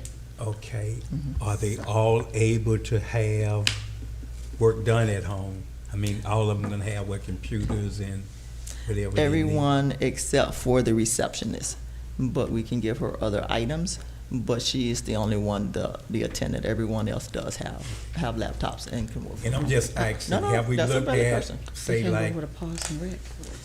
senior building and even We Parks did. and Recreation Mhm. for those who can be out and around and about? Say for instance, code enforcement, Mhm. they drive around. So they will still do what they need to do. When I say work from home, let me correct that. So the code enforcement, they are out driving around and doing what they need to do. So they will. With the others, what we looked at is how would they be able to take everything they need for that day, and would it be worth it taking what they need for that day to go to another location? And so that's what we looked at as far as That's the the same same. person that would So what arise they if gonna they do at work from home? home. It's the same. It's the same. But if they're working from home, instead of them trying to take everything that they have right now and go to another location, there isn't a lot of locations that we have to sustain them at this point. Instead of moving everything around, yes, they could have their laptop, but in reality, and that's what we're looking at now. This is not happening until June, so we plan the schedule with Terminex so that we'll have that schedule and would not miss that date. But we have time to work with it. So that was the resolution that came up. From that point, we know that they cannot be at City Hall. So yes, we can look at other locations to see how feasible that is for them. But that was the thing. We can't not be in City Hall. Right. So for that, we have time to plan it. But I wanted to let you all know what the schedule looked like and that what will have to happen at City Hall. It needs to be tented. Is So- Terminex someone that we have a contract with? Terminex, yes. Terminex comes out on a monthly basis for us to spray. So this is the person that we currently have contract with. How many workers do we have at City Hall that it's going to affect? It has, not counting the code enforcement, we have 2, 4, 10. Because I'm thinking that I'm like, I guess Mayor Bab, they can go over to the senior building or they can go over to Parks and Rec. And then I know we have a couple of offices here that's empty? They have the big room that's empty, but not the offices. And so a couple of them can get in there to get, I mean, I'm just thinking that maybe we can utilize the space that we have. I'll see what they have because the rooms that they have, I just toured the building. And so for that room, they have the students coming in at a certain time as well. And so those rooms are used. This Other than space the- is available. other than the- Is this the space space. available? Nobody's in here during the day, is it? Yeah, I No guess. one is using the chamber Okay. during the day. And it's on a Thursday too, so. It's on a Thursday and we're off on Friday. Yeah. So yes, we can look guess at they that can as come well. in here. But I wanted to make you all aware 5, that 6, the 7. City Yeah, they Hall can will be come in tented. here. I didn't want you riding by and then you see a big tent on the City Hall and wondering. So that is the schedule because we had to complete the schedule with Terminex, otherwise they would not have it. They would not have it and will be pushed further back. And the termites are now flying in other rooms as well, other offices, so. And I guess my concern would be we would have to put out some type of notice and everything when we're closed like that. That we will, And- correct. Yeah, so and then with us gonna be off that Friday and then close that Thursday if someone need to take care of business. So I guess that would have been my concern as well. Yeah, we would have to put notice out, correct. So either way, we will still have to put notice out if they come over to the chamber. That We they still can have to just- put a notice out so they know where to go. They can come members over are. here over to the, yeah. And Mr. Mayor? Yes, ma'am. One of the things that I would suggest to the manager is that you put, since it's asking for a flex schedule maybe, and it sounds like you're still kind of working that out, but to the extent that you are, like for them to be off or work from home, that would be a resolution. So it will be a resolution coming back to you all, the day-to-day operations and how you have them work. If they're still working, but you have them working here as opposed to the City Hall, that's your decision. But if they're actually taking time off or working from home, that should be approved by the commission. So, and then you can put in that resolution that, the hours, and then that would be a part of the notice in addition to the website and whatever else you may decide to do. So we will look to, here, as you said, chamber will be available. So if the option would be, it will be here at Chamber instead of going over to Parks and Rec because they will probably be moving quite a bit over there to accommodate the students. So as I said, the information has not been shared yet. I'm sharing it with you all first. So we have not distributed anything out to staff.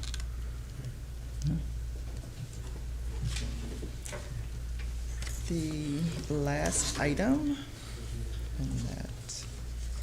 and that is the last item. That is the last item on the list. So I have a question. So are we gonna bring that back as a resolution, or is that just for discussion, or, it's happening in June? So I guess that's my question. What are we doing with that? As the attorney just stated, we'll bring it back as a resolution, and then we'll have a final on that resolution as to where staff will be on that day, and what we will do as far as we still will have to close City Hall building itself. So we will still send the notices out to let everyone know where staff will be located on that particular day.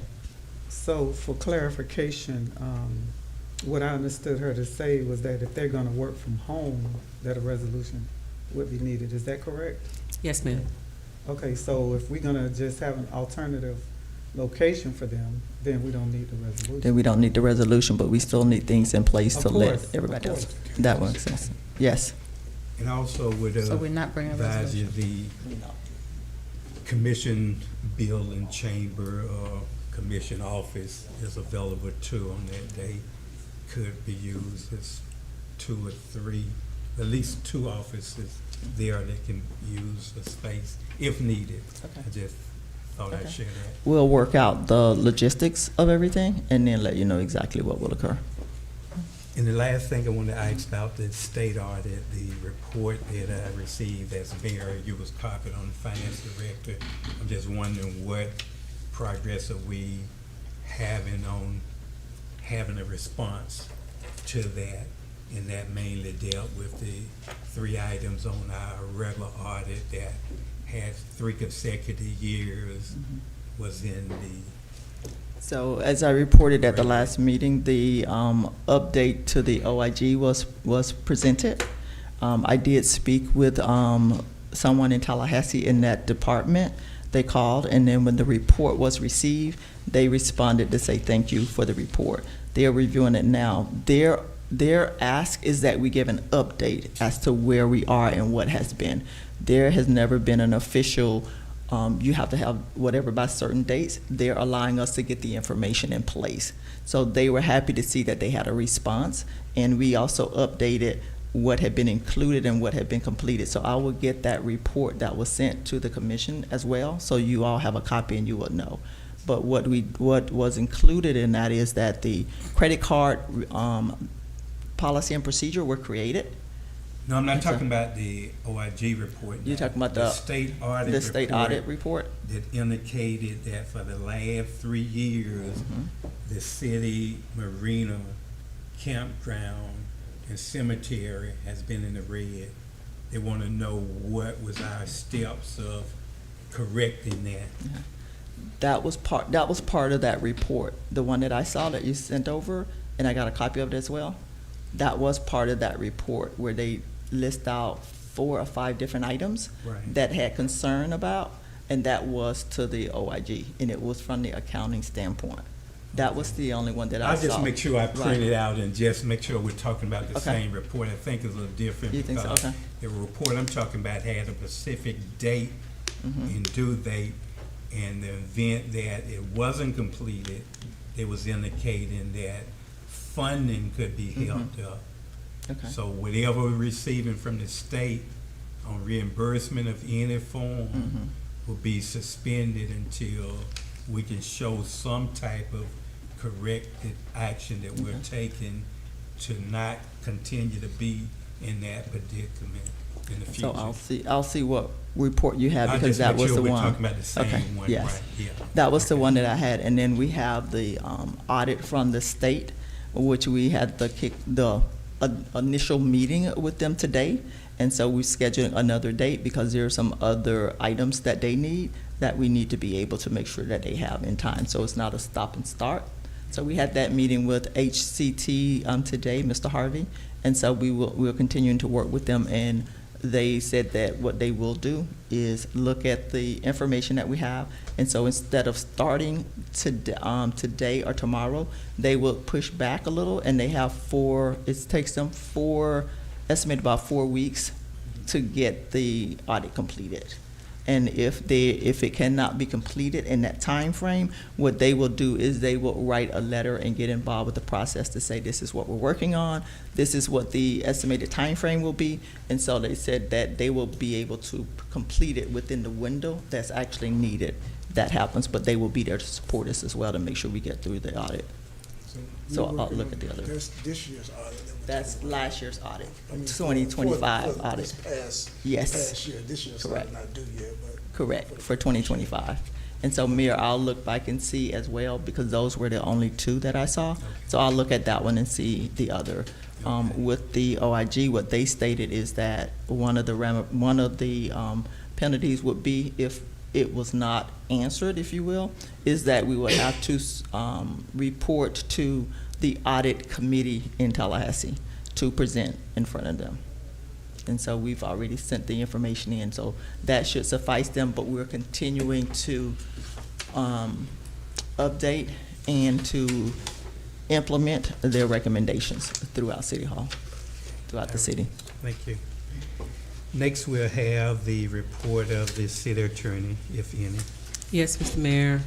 I want to let you all know that one of the things in terms of kind of tackling some things in the code and consistent with what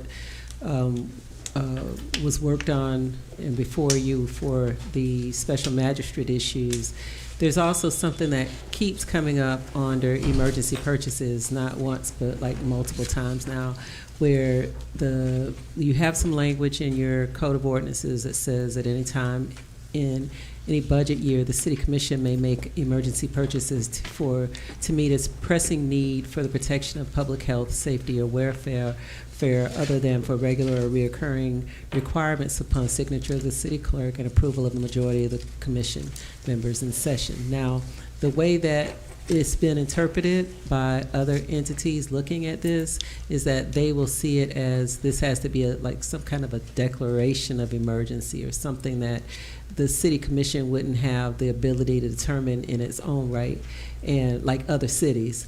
And so because that's been a multiple occurrence where this has happened, and most recently with the fireworks issue, I'm suggesting that that provision in the code be modified to also add at the end of that sentence something along the lines of the determination of whether this provision meets the emergency requirements shall be within the sole discretion of the city commission, so that it's clear that when anybody or any body is looking at this language, that is within you all's discretion. If you believe, for instance, that it meets the welfare of the city to have fireworks for the 250th anniversary of the country, then that's something that you all would decide without worrying about whether or not there would be the IG or somebody else saying this wasn't an emergency. You follow me? So that's the intent, and I wanted to bring that back to you and let you know that I wanted to do that amendment as kind of a proactive measure and put it before you for the next commission meeting. That's all. That's my report. Thank you. Mr. Mayor, I have one other I left off about the cemetery that Commissioner Scott asked about. So there was another call that was received on Sunday that the hogs had come back to the cemetery. And so what I did is spoke with the supervisor there to see just how bad it was. He was supposed to take pictures of it, but he took the crew out to correct the issue. We've talked about what we need to do to put a permanent solution in place and what that permanent solution would be. So they do call out the person that we have working with them that will trap the hogs and then take them away. So he has a trap. He puts a trap out whenever they call him to say we need to trap out. So we're looking at, can the trap remain there, and just how large is the trap, so to see how many hogs it will catch, because I don't know, and they didn't know the answer to that because he comes out at night and then he comes back and get the next morning, so the trap is gone. The other thing we're looking at is what are some of the solutions we can put in place so we're not dealing with this on an ongoing basis. So we're looking at different devices that we found that with the sound system mess up their equilibrium, and so that keeps them away as well. The other is fencing in the cemetery, which will be extremely costly and could continue to have repairs done. One of the other solutions that we've come up with so far is to dig a ditch around the cemetery so that the hogs will not get to the cemetery, and then the person that will come and take the hogs away once they fall into the ditch. So those are the 3 solutions that we have so far, because this has been happening. When I talk to them over 15 years, and what they do is they just keep coming in, the Public Works just keep coming and patching up and correcting it. So we need a permanent solution in place so we don't continue to have to deal with this. So we're researching those to see what the cost would be. The putting the device down that would put out the sine waves is a quick solution. So we can go for that to see how well that will work while we're looking at the others and see what it would be in order to dig a ditch around as well. And since we're getting the backhoe, that will be another thing that we could use, a tool that we could use to build that we could possibly do that ourselves. We would have to also look at permitting and everything else that's needed, so that's what we're looking at now to see what it would take. But we're trying to come up with permanent solutions to put in place. One thing I would suggest too, if we go with the sound wave, I know that's a quicker solution, but I don't know how effective it would be. Right. So we try to at least get some references of places and use them before, because they'll sell them everywhere. These will run off rodents, everything, and they ain't gonna run off anything. I'm not saying that won't work, but there's a lot of misleading information out there on those. But that one would not be as costly, that we could try something to put in place to see if that work while we're coming up with a regular or permanent solution, because the others will take a little time to put in place. That is it. I just wanted to include that one because I left it off, that the commissioner asked about. Next, we'll move to future agenda items of the commission, if any, and I'll start with Commissioner Mike Fearson to see if he has anything you want to add to a future consideration for a future agenda item. Yes, one of the things you brought up the marina as for the budget and stuff for it. Can we put on the agenda to maybe start preparing or to put it out for RFP for the marina and the restaurant? To try to, and that would help generate some positive funds for the marina also. And we need to make a decision on, are we putting out just for the restaurant now, or try to do all 3 entities at one time, restaurant, campground, and marina? One individual could get all 3, or it could be split up among 3 different vendors if we decide to go that route. I'm just asking that we have that under consideration, at least give the city manager some direction on how we need to go about doing it.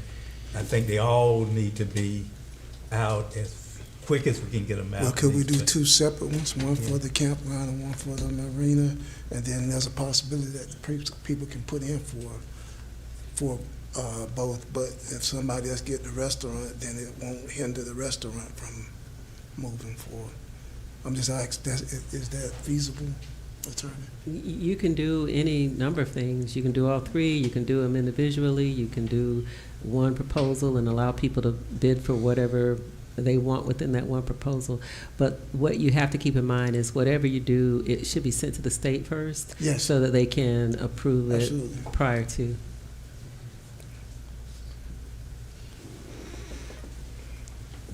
And I think at the last, is that clarified, or do I need to elaborate on that one some more? Just if you can clarify the motion for the minutes, that'd be great. Well, put out the restaurant, I would say, I would recommend do 2 separate ones for the campground and for the marina.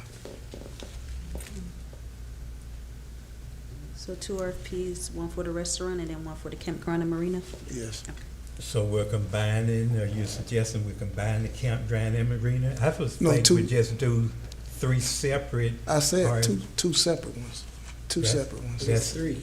It's 3 different entities though. You got the campground, you got the marina, Well, I'm and you not- got the restaurant. The marina and the campground can be together. I'm just saying both of those Well, are different. We'll make it simple. We'll put out for all 3. Yeah. But we need to, So 3 separate? yes. Okay. And I think at the last meeting, I think I had made motion. I think we were looking at the Parks and Recreation had been meeting, and they put on the discussion for the budget process, which we have a portion of the budget. I have the budget now before us. I would like to put it on there that we can start looking, put it on the next, maybe even for discussion, if the city manager can do some research to see what it would take to get a engineer or somebody that's expert that could look at the park and see what needs to be done to, I'm sorry, is it possible to vote on the first one so I can Okay, yes. get that clarified? The first one is to have an RFP for the 3 entities, the marina, the restaurant, and the campground for discussion of a future agenda item. Second. Has been moved in second. Call for question. Hearing none. All in favor. Roll call. Commissioner McPherson? yes. Vice Mayor McDonald? Yes. Commissioner Calvin Williams? Yes. Commissioner Scott? Yes. Mayor Bab? Yes. Motion passed by unanimous vote.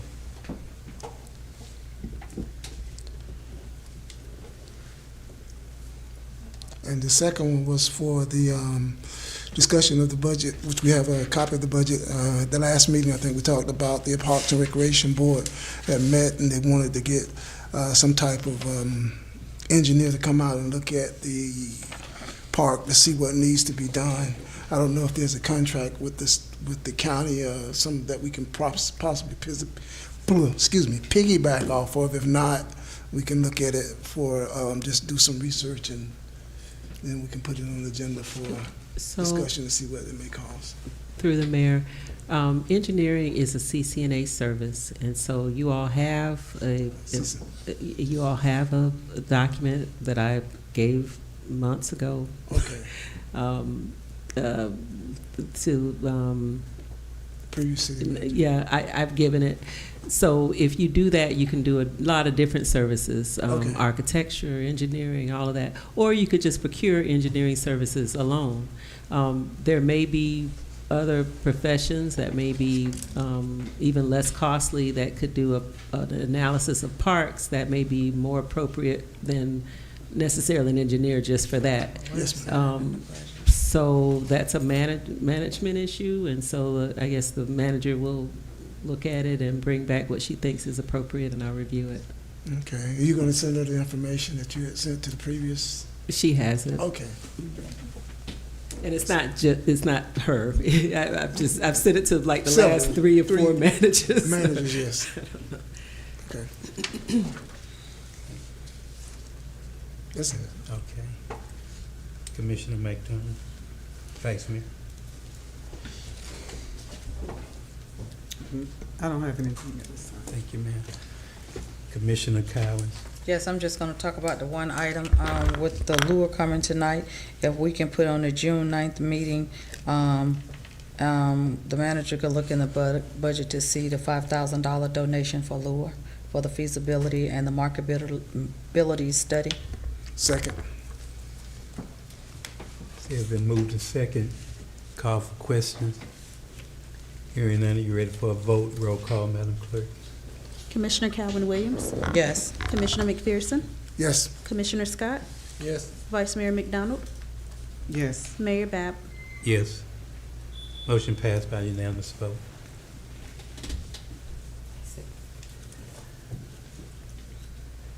Commissioner Scott. Yes, I have one thing. We need, I like to just put on the agenda to have, see when we gonna start getting the agenda, not day of, but we need to set a date when we expect it to receive them. That's my thing, because I know one time, other commissioners, they said 5 days, but I don't know, did they vote on it, did it pass or whatever, but we need to come up with a date, because getting it the day of, it ain't making sense. Yeah. To be honest, previously it was passed for 5 days. I know that was considered tight for staff, but that was actually on record as being passed, that we Okay. were requesting agenda 5 days prior to the next meeting.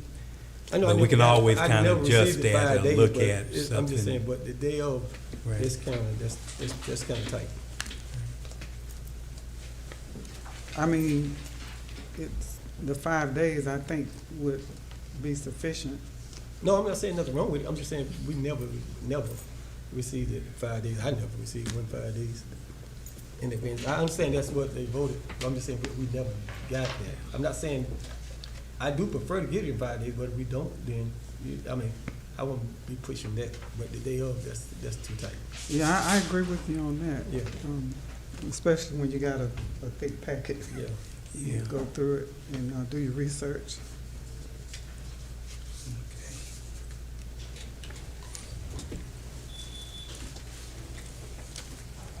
That was done with the previous city manager, so we'll want to add that to the agenda and maybe get staff input a little for consideration. I would say at least 3 days maybe in advance, but between 5 and 3, but kind of give them a little breathing room, but certainly not the day before or day of to have an agenda done. We got to just set our goals a little better than that.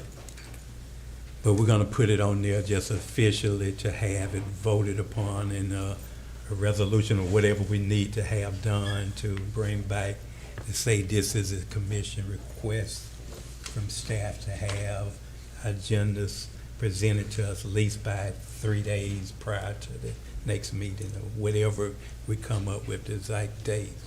But I'm looking between 3 to 5, I put it that way. I'll second. Okay, been moved in second. Go ahead on. I'm sorry, I'm trying to catch the clear motion. You guys want to do what again now? You see the agenda, he said at least 3 to 5 days, within Okay. 3 to 5 days. Okay, Might as well say 5, because Well, 3 5. days. So 3 to will be a 5? We just say weekend. 5, and if it be 3, then. It's already you covered have five. for Thing 5. for 5 days. so, Oh, but We just need change some it then. adherence. We need some adherence is all, because Okay, yeah. certainly we need time to review what we're going to be so looking it's at. I don't still, think we probably don't need to change it, we just probably need to, like, try to, you know, heed to it or something. so we're adding or we're not? Trying to. If it's already there. If it's on there, we'll live with what I'm- that, knowing that that's our requirement is to have at least Well, about 3 days, between 3 to 5 days at a minimum. I have a question. If there was a resolution, why are we putting another resolution? I think we just need to adhere to the resolution. That's what we're saying we're That's gonna what I'm do. saying Yeah, we're not gonna add another You resolution. could amend that if you wanted to make it 3, and then that would be a resolution amending that other resolution and making 5 days, 3 days, if that's your motion. Or if it's just 5 days and that's what you all want to keep, that's already on your books. I think we just keep 5 days and then, you know, we Okay. understand if it's 3, then it'd be no big deal, but just let it stay, right? And I've been trying to find that resolution myself, and I couldn't find it. I remember it was voted on prior I could send it us, to you. We have it on file. Okay. Yeah, I just couldn't find it. Okay, so I'll just scratch this, if that's the pleasure of the commission. Okay, I do have a question, because I know this has been an extensive conversation that we've had with every manager that comes, that we've been having difficulties getting these agendas within the 5 days and meeting what was, I would just like to, if maybe I can get some clarity or understanding. I mean, so it has to be something, what's causing it, or I know it may not be no one specific thing, but maybe explain it to the commission, you know, and yes, we do need time to read the information, definitely not the day of, but, you know, the 5 days, and why is it, I guess it's so difficult, because I know since I've been here, each manager has had that concern, if maybe we can get some clarity, or maybe more understanding on, you know, the difficulty with meeting the 5 days. It's a lot of moving parts. You set an agenda, you have to contact whoever gonna be presenting, get information from them on what they're gonna be presenting on. 5 days is a quick turnaround, to be honest. It's only a week that you have to work with to get this agenda in our hands.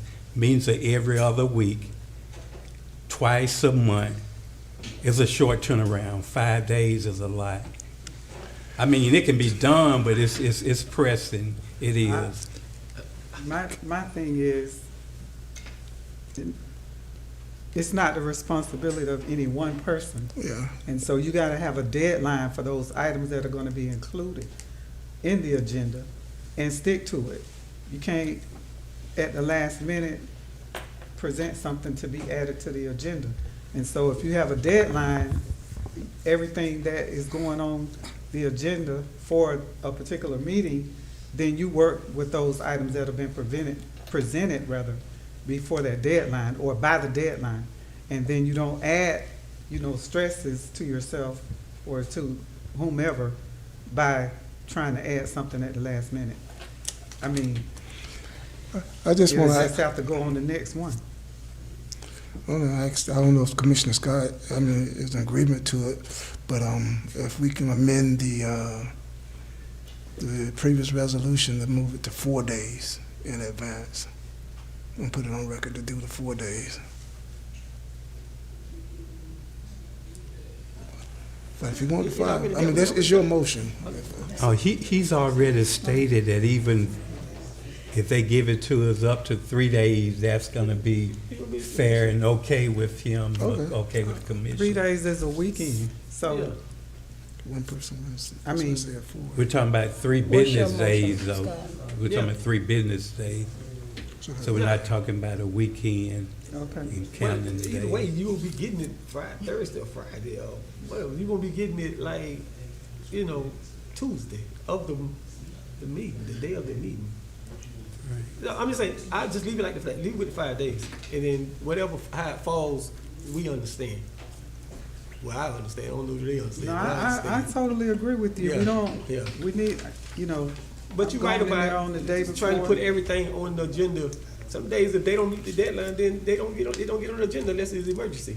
They just leave And that then it stuff can't off. be no emergency if it's going on And the agenda. going Yeah. back to the vice mayor question, even some of the backup that we was asking required a lot of researching and putting together, and that kind of helped delay it. I'm just not making excuses for staff, but I'm just showing you some of the reason that 5 days was pretty tight.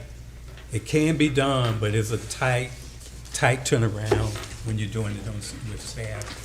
And my reason for making my statement, I don't think we should have rules. We should have attainable goals, and if the rules are there, we should follow them. So if we feel like that is too strenuous or too light, let's amend it to make it attainable, but still get the job done in a timely manner. Because if the rule, it shouldn't be. We can do it if we want to. If it's a rule, we need to follow what the rules say do. But I'm, with the option of moving it up to 4 days, but it's. I just don't believe in having rules and we're not following them. I think what the vice mayor said made more sense. It's just that they got a cutoff date. So what? They have a cutoff date. That's when you can Yeah, add stuff. that's If you don't fine. make the No, cutoff, then no, they don't make the agenda. Okay. All right, we're gonna move to general public comments. Well, I mean, what are we doing? Oh, that was to add to it. We say we're gonna keep it as is already stated, the 5 Leave days. it like it is. And they just gonna have to make that cutoff. General public comments, city clerk, do we have any public comments cards? No, sir. Thank you, ma'am. Now we'll have commission comments for the good of the order, and I'll start with Commissioner Scott and work myself this way to the left. Commissioner Scott. No, I don't have anything. Thank you, sir.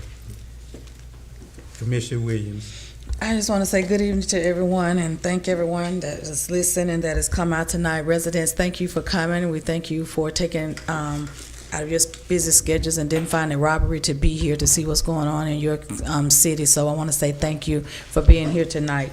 But I want to report that on hold on a minute. May 13, 14. 14th and 15th, I went to a leadership conference and it was very, very educational. We learned a lot of tools that we can come back to our community and use, and so we look forward to implementing a lot of them in a positive way and moving our city forward. So that was the leadership training after we completed EMO 1 and 2. So it was a very good training. We really enjoyed it. We had dynamic speakers there. We had people there that have been city managers, that have been on the council. They are now consultants, and we really learned a lot of good information from them. And so it comes after the EMO 2 training. So they had a treat for us. And also we got to see the new Florida League of Cities building that we purchased. So if all commissioners get an opportunity, they have a new building up in Orlando. And I think they said were we the first or the second class there? The second class, and we have our own building now that we don't have to pay anyone to use our buildings for our trainings. And then they're doing some good things with the building next door that they have where we can have different events. They're going to be renting it out as well. And so that also we really enjoy. So whatever I'm learning, we'll bring it back and try to implement it in our community. Again, I want to say thank you for giving me the opportunity to serve you, and I look forward to continue to serve you, and have a good night. Oh, one more. Don't forget about the criminal justice workshop that they're going to be having in Belgrade at St. Paul. Commissioner McDonald is going to be one of the guest speakers there. Commissioner McDonald, my phone went out. Do you have the day? Is it June 13th? June 13th. So if we can, I would love to see the city of Pahokee be able to get their after care program students and take them there. They have a lot of good events set up for the students there as well. And so if we can, let's try to make sure we take our kids down to St. Paul on that day at 10 o'clock. And I'm going to be there as well volunteering, so I'm looking forward to it. The Sheriff Department, and they have a lot of great seminars they're going to have talking about our kids, talking to the kids about what your foods are you get in jail, what your bed look like in jail. So I think this would be a good event for our youth to go to and take advantage of it and see exactly what goes on in the jail. So if you're not doing anything that day, please let's take the kids to that event, and I think it will be a great event. Vice Mayor McDonald. I have a question before I make my comments. Did we establish a contract with the UNCF? Does anyone know? I know they petitioned that we contract with them with regards to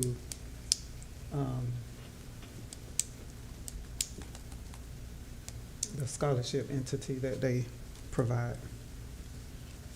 Did we do anything with that? I do not, but I can research it and see. I do not, but I can research it and see. Okay. So, good evening to everyone, and again, thank you all for coming out. I do continue to solicit your help as well as your support with regards to the job that we have before us, which is Progress Pahokee. And truly, it is something I'm sure that we all desire to see. But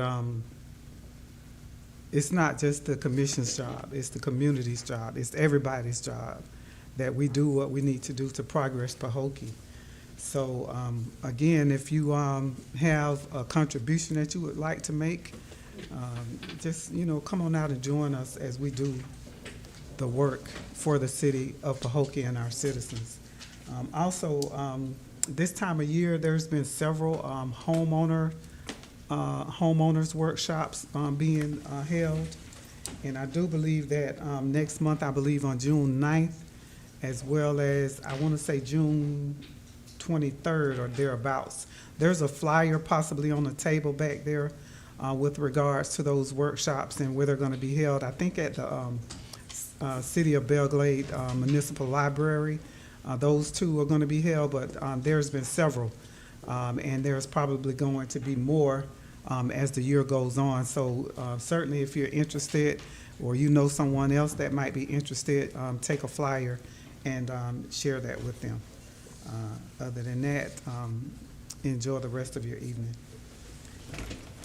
Commissioner McPherson. Good evening, citizens. I just want to thank you all for giving me an opportunity to serve you, and I'll continue to do my level best as far as moving our city forward. And I want to ask that you help join us. We have several boards that have vacancies on them.